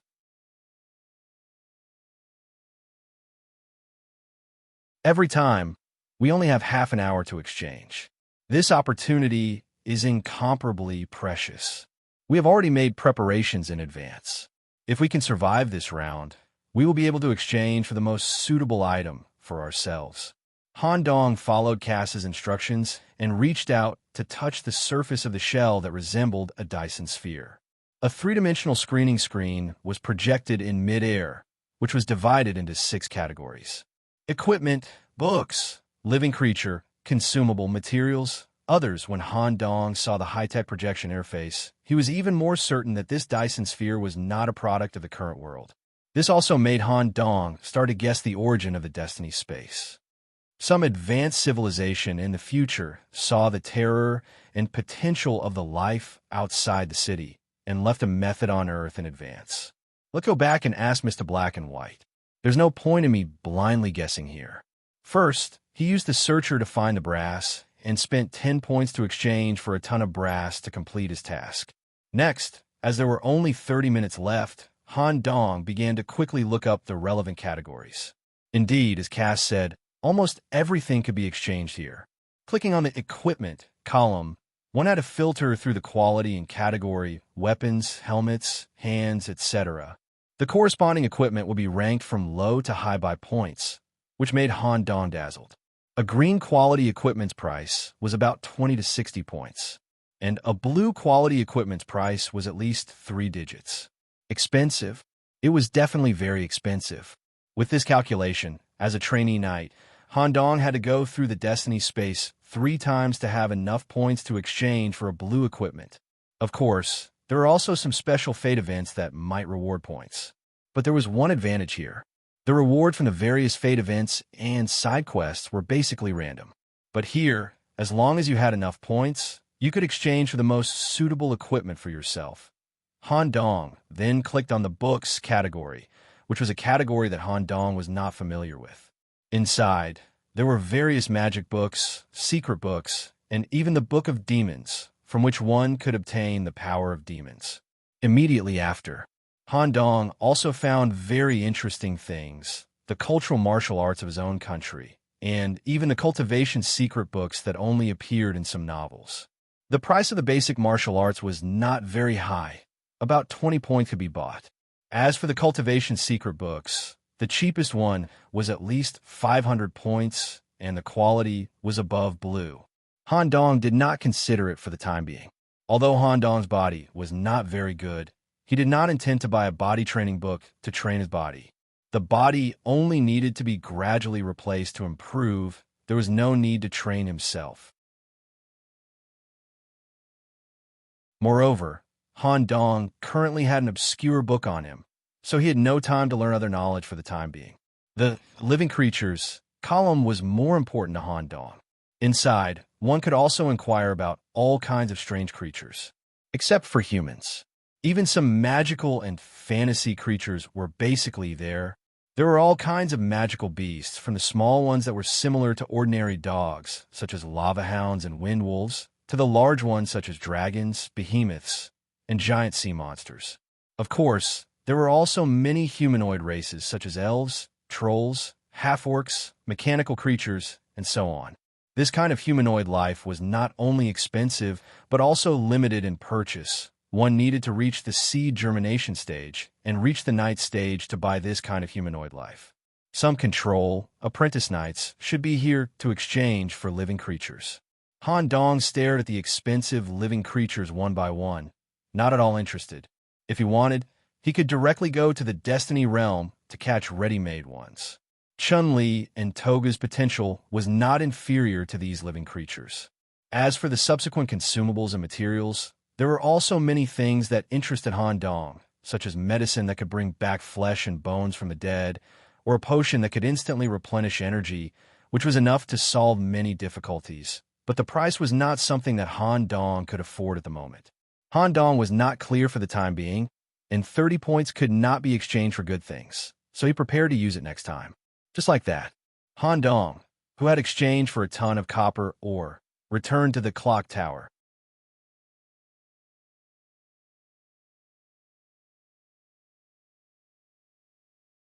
Chapter 143. The journey of destiny had come to a perfect end. All members of the team had reached the 4-star level, and each of them had gained something. Due to the change in the final storyline, everyone had gained something. Han Dong had gained the most, followed by Cass. He had gained a white stone bee spear from the clown, and his fighting skills had also been honed in the high-intensity battles. In the end, he had also used his accumulated 100 points to exchange for a special metal material, which was of the best quality among the blue quality. Cass knew the high-grade craftsmen in the Holy City, and they could use this material and some of the things Cass had prepared before to create extraordinary equipment. After leaving the Destiny realm, the Clock Keeper, who was wearing a strange costume, led the team. They had exchanged a ton of brass through the point system and stored it in a space capsule. Once it was opened, the capsule would be useless. After giving the brass to the Clock Keeper and filling in the relevant information of the Destiny event in a paper file, they could return to the school to rest or do their own activities. Nicholas, fill in this form carefully and try to highlight your performance in the Destiny event. Once the contents of the form have been verified, it will be backed up in the school's archives, and it will affect your future resource allocation. For example, you will have the right to participate in certain special events and the possibility of applying for subsidies when you're engaged in machinery, weaving, alchemy, creation, and other side jobs. But if you want to hide your identity, you can still fill in a fake name. After all, you are with the Crow Prophet, so you don't have to worry about small resources and privileges. Okay, when Han Dong was filling in the form, he still used the fake name he had when he first formed the team, Alan Andwa. When Mr. Black and White registered Han Dong for this Destiny event, he also used this fake name. A student who had just joined the school for 2 weeks had already become a 4-star mystery apprentice. Once the higher-ups knew about this, they would definitely investigate. Once someone with more power than Mr. Black and White found out about Han Dong, things would be troublesome. As for the fake name, Alan Andwa, Han Dong would use it again and again, and it would accumulate his reputation and fame. When the time was right, Han Dong would not lose anything when the fake name overlapped with his real name. The team of 4 walked out of the clock tower, talking and laughing. A divine aura spread out. The blonde female knight on the white horse seemed to have been waiting outside the bell tower for a long time. Sister, they all survived? Are you the only one who looks a little injured? The person who came was Wino Celeste. For some reason, Celeste, who doted on her cousin a lot, would always stay here and wait for Sophia to return safely from the Fate Realm. Celeste's pure white eyes flashed with a hint of surprise. It's very rare for everyone to escape safely without any serious injuries. Furthermore, according to her understanding of Cass Maldini, this team definitely wouldn't deliberately choose a low-difficulty event. Sophia, who had always been stubborn, said softly, "This time, it's mainly thanks to Brother Aaron. Since there's nothing else, I'll take my leave. The Knights will organize an operation out of the city in the near future, but there are still a few days of rest. If you have any problems, you could take the initiative to find me." His sharp eyes continued to linger on Han Dong for a while. He put on his helmet, turned his horse around, and left. Celeste's last sentence seemed to have another meaning. There was clearly something wrong with the words "you" and "take the initiative to find me." It was naturally impossible for Cass and Coslin to find her. In addition, her eyes were fixed on Han Dong, and her goal was quite clear. Cass smiled strangely and hugged Han Dong with a little force. "Knight Celeste has spent more time looking at you than she is looking at Faya. Nicholas, all the best. I personally feel that you have a chance. Don't talk nonsense. Don't talk nonsense." Han Dong also had a helpless expression. When he was looking at Celeste just now, he did receive a signal from her eyes, a signal for Han Dong to arrange a private meeting with her. Han Dong was prepared to consider this matter when he was free. After some banter, the four of them boarded the steam train back to school. What was surprising was that, in the past, after clearing the Fate Realm, Cass would buy strong alcohol and drink with Coslin to celebrate. Of course, Cass drank the most. When he was drunk, he would even hug Sophia and say some words of gratitude. After all, Sophia had always been by Cass' side during every incident, providing all kinds of medical assistance. However, after clearing the clown's incident, the situation was a little different. In the train compartment, Cass and the other two were sitting upright and listening carefully to Han Dong's explanation of the concepts of outer, middle, and inner, as well as the grudges between Han Dong and the clown. Be it Professor Aberration, Monk Togu, or Clown Pennywise, they are all just ordinary residents of inner Old Dre Town. At the end of the incident, I saw an existence that was far stronger than them. Just hearing the song made me feel like I was in the abyss of death. That's about it. I'll leave this thing to you for the time being, Captain Cass. Pack it up. Han Dong handed the sewer map, distorted version, to Cass. This is? Next time, we'll need this map when we head to the clown's reincarnation, Inner. No, Cass decisively refused and said very seriously, "You're not in the same league as us. Brother Warren, you're not on the same level as us. When we become knights, the gap between you and us will be even greater. Keep this thing well. At that time, if we really can't keep up with your pace, you can find teammates of the same level as you and head Old Dre Town. If we can still keep up, you'll be the captain and we'll move together." Seeing how serious Cass was, Han Dong could only nod. All right.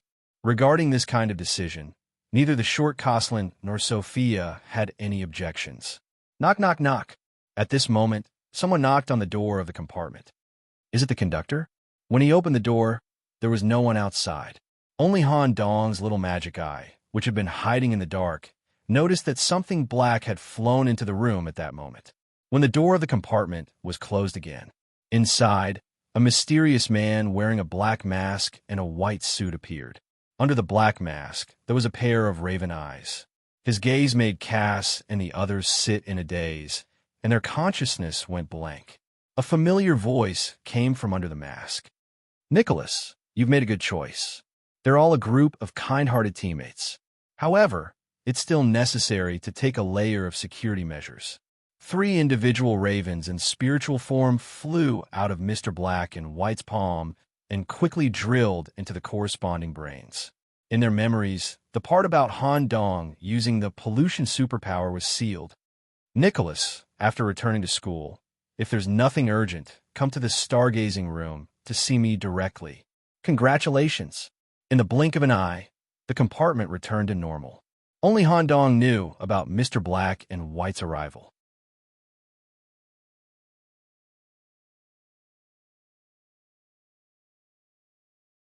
Chapter 144. Due to the damage to his ribs, the team insisted on sending Han Dong to the Occult Academy building personally. They rented a special carriage and went straight to the Dark Moon Forest. Under the Dark Moon, Sophia's holy light attribute was immediately suppressed, and it attracted the attention of many forest residents. They could clearly see through the carriage's window. In the dark forest, pairs of eyes of different sizes were staring at the carriage, scaring Sophia so much that she stuck close to Cass. The natives of the forest were about to appear. Caw, caw, caw. A flock of crows flew and perched on the branches on both sides of the road. The crows' caws immediately made these dangerous residents retreat to their nests, not daring to have any thoughts about the carriage. After things calmed down, Cass suddenly thought of something. The occult branch is really dangerous. All right, Brother Warren, you'll be participating in the next night training, right? Night training? Never heard of it. No wonder. You just entered the Night Academy. There are a lot of things that Mr. Black and White hasn't told you yet. Night training was a special training that the school would hold every other semester. Not everyone could participate in it. Only the best of the best from the various faculties would be able to participate and undergo a week of hellish training after passing the series of benchmark tests before the collective training. I was able to confront the boss this time because I participated and passed the previous round of training. Just thinking about it gives me a headache. If you really want to go, you must train your body well in advance. Okay, I'll ask Mr. Black and White when I get back. Let's keep in touch if there's anything. 10 minutes. Stargazing room.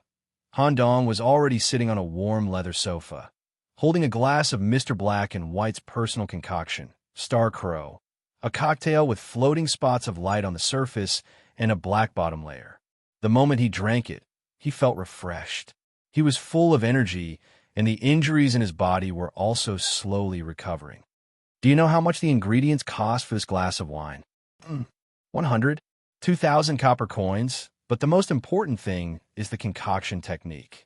Hearing this, Han Dong, who had just finished drinking the cocktail, wanted to spit it out and sell it for a few thousand copper coins. He had to think of a way to deal with his injuries. Consider this a small reward for clearing the 4-star difficulty event. You've improved too quickly, and there are pros and cons to it. Although you have become a 4-star apprentice in a short period of time, your foundation is still not up to standard. Destiny points only allowed you to expand your room for growth. True strength could only be increased through learning, cultivation, and tempering. If we disregard your pollution ability, your true strength is only slightly stronger than a 2-star. Han Dong himself admitted this. If he didn't use anomalies, the demonic eye, or his tentacle abilities, and only relied on a few plague abilities, his strength would be very average. Mr. Black and White held up 3 fingers. In 3 months, I hope you can make rapid progress in your study of the basics of mysticism. He had reached the level of a 4-star mystery apprentice. After that, I will sign you up for the next night training. Of course, you'll have to pass the test yourself. She didn't expect Mr. Black and White to bring it up when she heard Cass talking about the training outside. How will the night training be conducted? It will be led by a group of knights.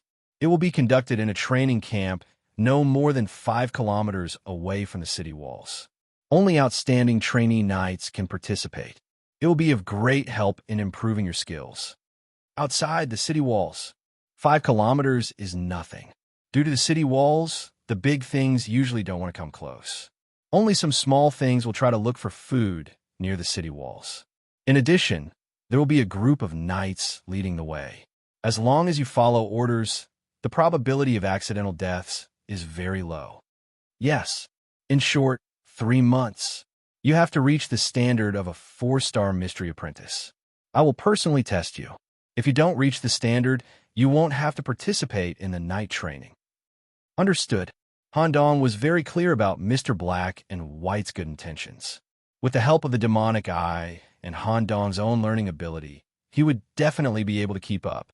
At this moment, Mr. Black and White crossed his hands in front of his mask and asked in a low voice, "Next, let's talk about the big reward you won this time. Have you thought about your wish?" Han Dong quickly nodded. He used a spare pen and paper to write a string of English words and handed it to Mr. Black and White. Let me check it out." Mr. Black and White seemed to be searching the Holy City's database through a special black clockwork device in his hand.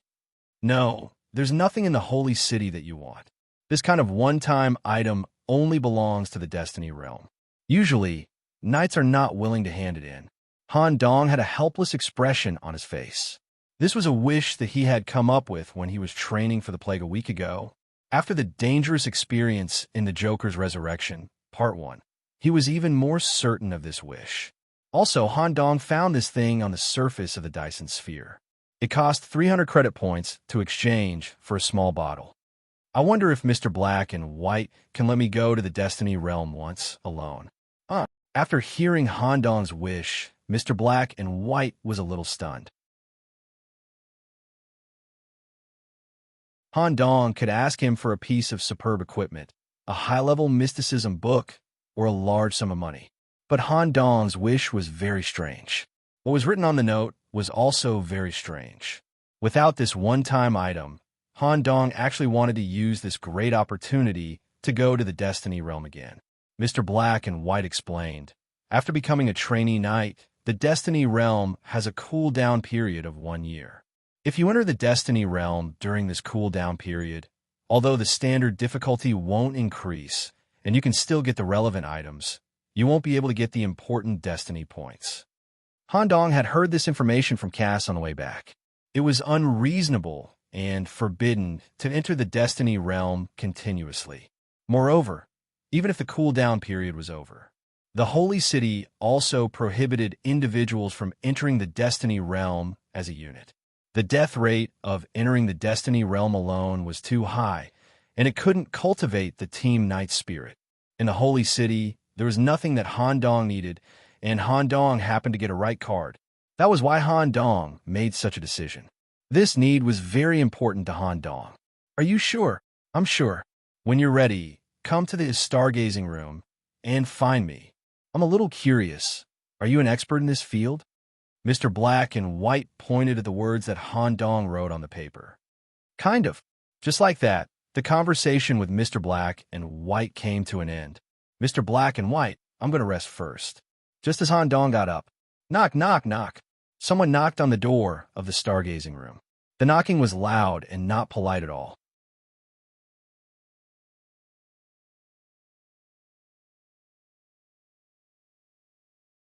Chapter 145.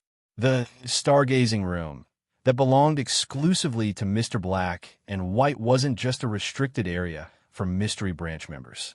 It was also an important place for the entire National Royal Knight Academy. There were only 2 ways to go to the stargazing room. One was to directly obtain Mr. Black and White's special permission, and the other was to make an appointment a week in advance. Even the royal family would be very polite if they came here. "Knock, knock, knock." At that moment, someone was knocking on the door of the stargazing room. They had no intention of following the etiquette at all. Mr. Black and White gestured for Han Dong to sit on the single-seater sofa at the side, leaving the main sofa empty. "Mr. Black and White has an appointment with an important guest today." Han Dong remained silent and sat on the side. He wanted to see who it was that dared to disrespect Mr. Black and White. "Please come in." As Mr. Black and White spoke, he reached out and unlocked the door. The moment the door opened, an indescribable pressure engulfed the entire room.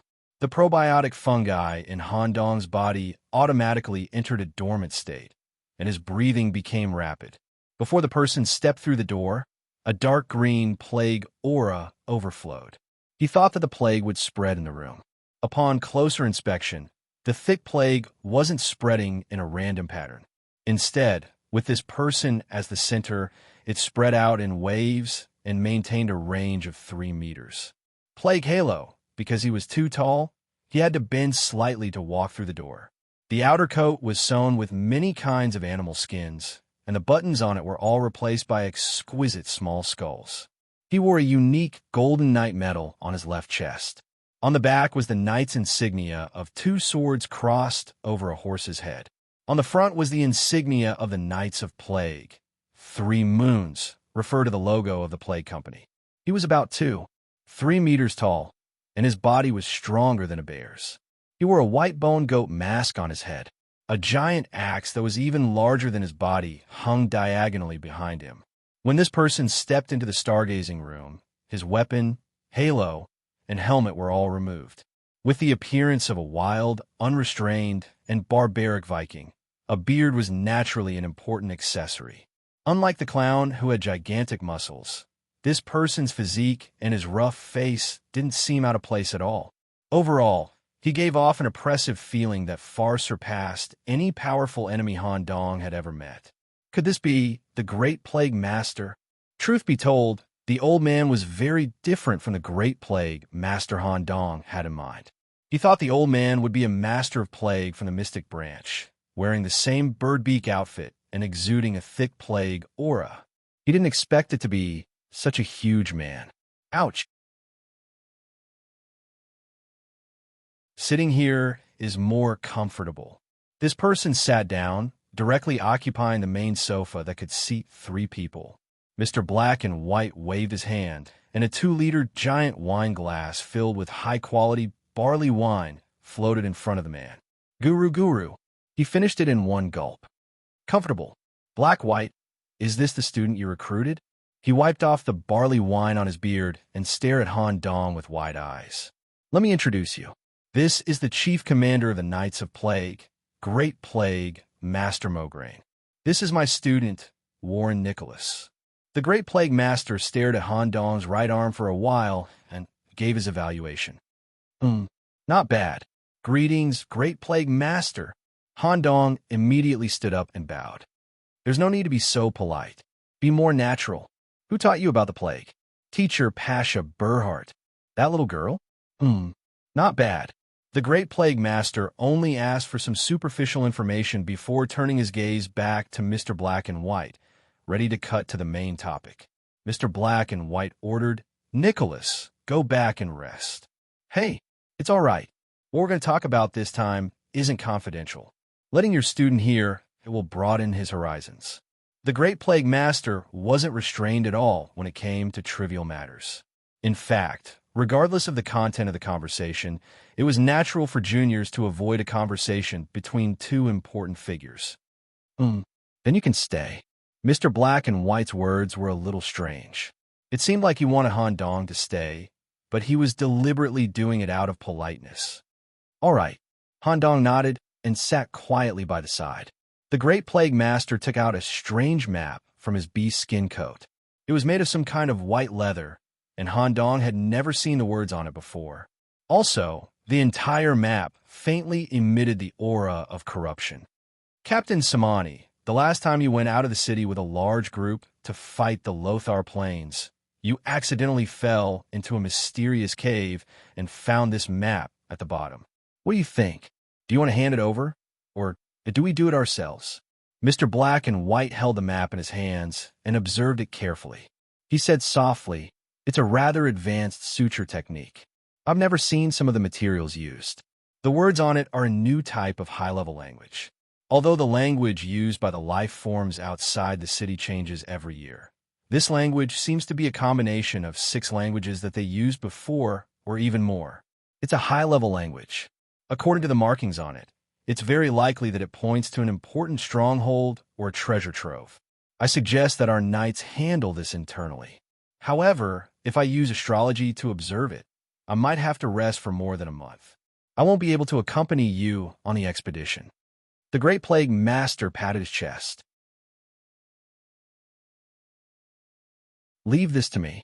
There's no need for you to leave the city.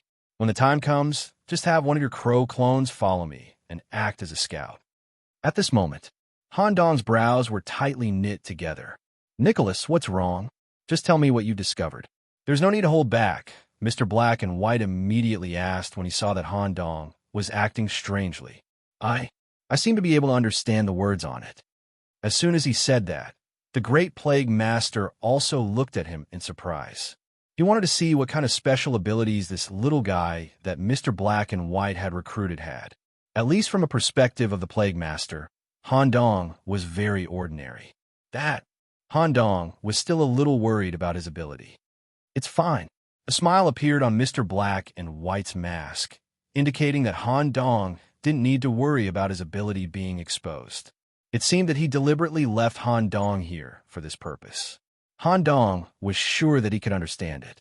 It was because when he looked at the map, his hidden magic, I had already seen some overlapping images on the words. He could vaguely make out the meaning of some of the words. Eye-opening.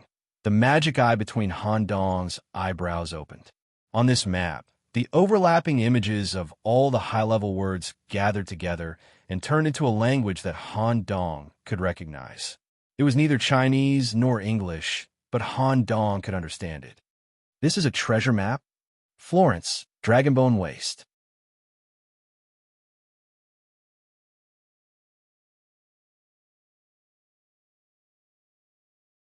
Chapter 146. The Great Plague Chief was curious and put the matter of the map aside for now. His big mouth under his thick beard opened and closed as he spoke. Black and White, is this the reason you recruited this student? Isn't it too risky? Mr. Black and White crossed his fingers in front of his chest and said seriously, the pros and cons weigh the pros and cons. Perhaps in most people's eyes, the cons outweigh the pros. But in my eyes, Nicholas's existence is of great significance to the entire holy city. We have to make some changes. Otherwise, we'll still be trapped here in 200 or 500 years. If the things outside keep getting stronger, we won't even have a chance to survive in the end. Mr. Black and White pointed at the treasure map that Han Dong could see clearly and continued. This is a treasure map. This is the first value he's realized. Well, since you've decided to do this, I have nothing to say. The Great Plague Chief turned his head to look at Han Dong. Kid, tell me all the information you can see on the map. Yes. Not only could Little Magic Eye understand the text on the map, but it could also see some hidden changeable lines. It pointed out that there might be an extremely complicated underground area at the bottom of Dragonblight. It should be the only way to get to the treasure. It also pointed out the location of the entrance. Not bad. As Han Dong provided a series of useful information, the pressure emanating from the Great Pestilence Chief's body gradually disappeared. He put the map back into his animal skin jacket. If he could successfully obtain this treasure, the overall strength of the Knights of Plague would be greatly improved. It was very meaningful for both the Holy City and the Great Plague Chief himself. Kid, I'll also pay attention to you in private, but you have to put more effort into the Plague Chief. Definitely. Mr. Black and White also took the initiative to speak at this moment. Captain, I'll finish the plan and relevant personnel arrangements by the day after tomorrow. When the time comes, I'll also set off with the team. This map is very important. Okay. The Great Plague Chief drank 3 cups of barley wine in a row and left satisfied. Of course, when he left, he patted Han Dong's shoulder meaningfully. Click. The door closed. It was back to Han Dong and Mr. Black and White. Sir, you did it on purpose. Han Dong saw something. Although Mograine is a generous person who doesn't care about trifles and has a deep friendship with me, because of some things in the past, he hates the creatures outside the city to the core. If you want him to accept you, you have to find an opportunity. You've done very well. You can already use this on more skillfully. That was right. Mr. Black and White took advantage of this opportunity. Instead of directly telling the Great Plague Chief that Han Dong was related to the creatures outside the city, he decided to show the Great Plague Chief Han Dong's use and potential. When he informed Han Dong to head to the stargazing room, he also invited the Great Plague Master to discuss the map. As long as Han Dong successfully graduated and became a knight, he could also join the Knights of Pestilence legitimately without having to hide anything. Also, Mr. Black and White pointed between Han Dong's eyebrows and continued. If you can use perfect disguise to hide the pollution emitted by this eye, you can use the excuse that are the product of suturing studies to explain this eye. With your identity as a mystery apprentice, you won't be suspected of using this eye's observation ability. Okay, I'll think of a way to do that in 3 months. That's all. You can go and rest, or you can choose to start learning. Sir, I have one last question. Is the Great Plague Master also from the Mystery Branch? Han Dong was very interested in the Great Plague Master's physique. The invisible aura emitted by such a body was definitely not caused by the fungus. It was the true strength achieved through pure physical training. However, most people with stronger bodies belong to the Crusaders or the Knights of Control who specialized in beast transformation. More or less, Mograine is an extremely rare dual practitioner. He split his points between crusade and mysticism. Dual cultivator, isn't that a bad idea? It's not a good idea. It's definitely better to put all your fate points into one talent tree. After all, once a talent tree is formed, it requires a lot of fate points to perfect it. Even I have many areas that I haven't perfected yet. The space of destiny I'm currently in has reached a very dangerous level in terms of difficulty. It's very difficult to get one fate point. However, there are exceptions to everything. Mograine was one of the exceptions between us. Once, when he was still a trainee knight, he chose the Crusaders because of his strong physique. He was qualified to become a dual instructor with the Crusaders because of his excellent results. Once, after clearing Destiny, he took the initiative to allocate his fate points to occultism. This immediately caused dissatisfaction among the higher-ups. Many Crusader instructors tried to persuade him, but he just wouldn't listen. In the end, Mograine used his own talent and uniqueness to shut the mouths of the knight instructors who were gossiping. The 2 talent trees that grew in his head showed an extremely rare phenomenon of intertwining. It gave birth to a unique calamity talent tree. At that time, no knight of the same rank could be Mograine's opponent. Mograine was also more useful than knights of the same rank when it came to missions outside the city. It was because of this that he became the leader of the Knights of Pestilence 10 years ago. Mograine's actions also attracted many imitators. However, their talent trees were unable to fuse, or they were unable to cultivate 2 talents at the same time. They simply couldn't reach Mograine's level. Han Dong was shocked, but there was something he couldn't understand. Why did the leader ignore the objections of the higher-ups and insist on dual cultivation? Personality, the leader was a strange person. He wasn't satisfied with the daily hellish training of the Crusaders. He heard that the fungi in occultism could strengthen the body, so he allocated some fate points to the occultism specialization. Every night, he would sneak into the old sewers and use the deadly sewage to wash his body. This also caused him to cultivate a fungal body in a short period of time. Later on, there was an opportunity. Out of curiosity, the leader went to another forbidden area of the occultism branch, the stagnant swamp, and ended up with a witch there. After that, he was completely rooted in the occultism branch. Unless there was something special, he would only return to the Crusader Academy. This Han Dong didn't know how to evaluate such a person. Instead of calling him a genius, it was better to call him a strange genius.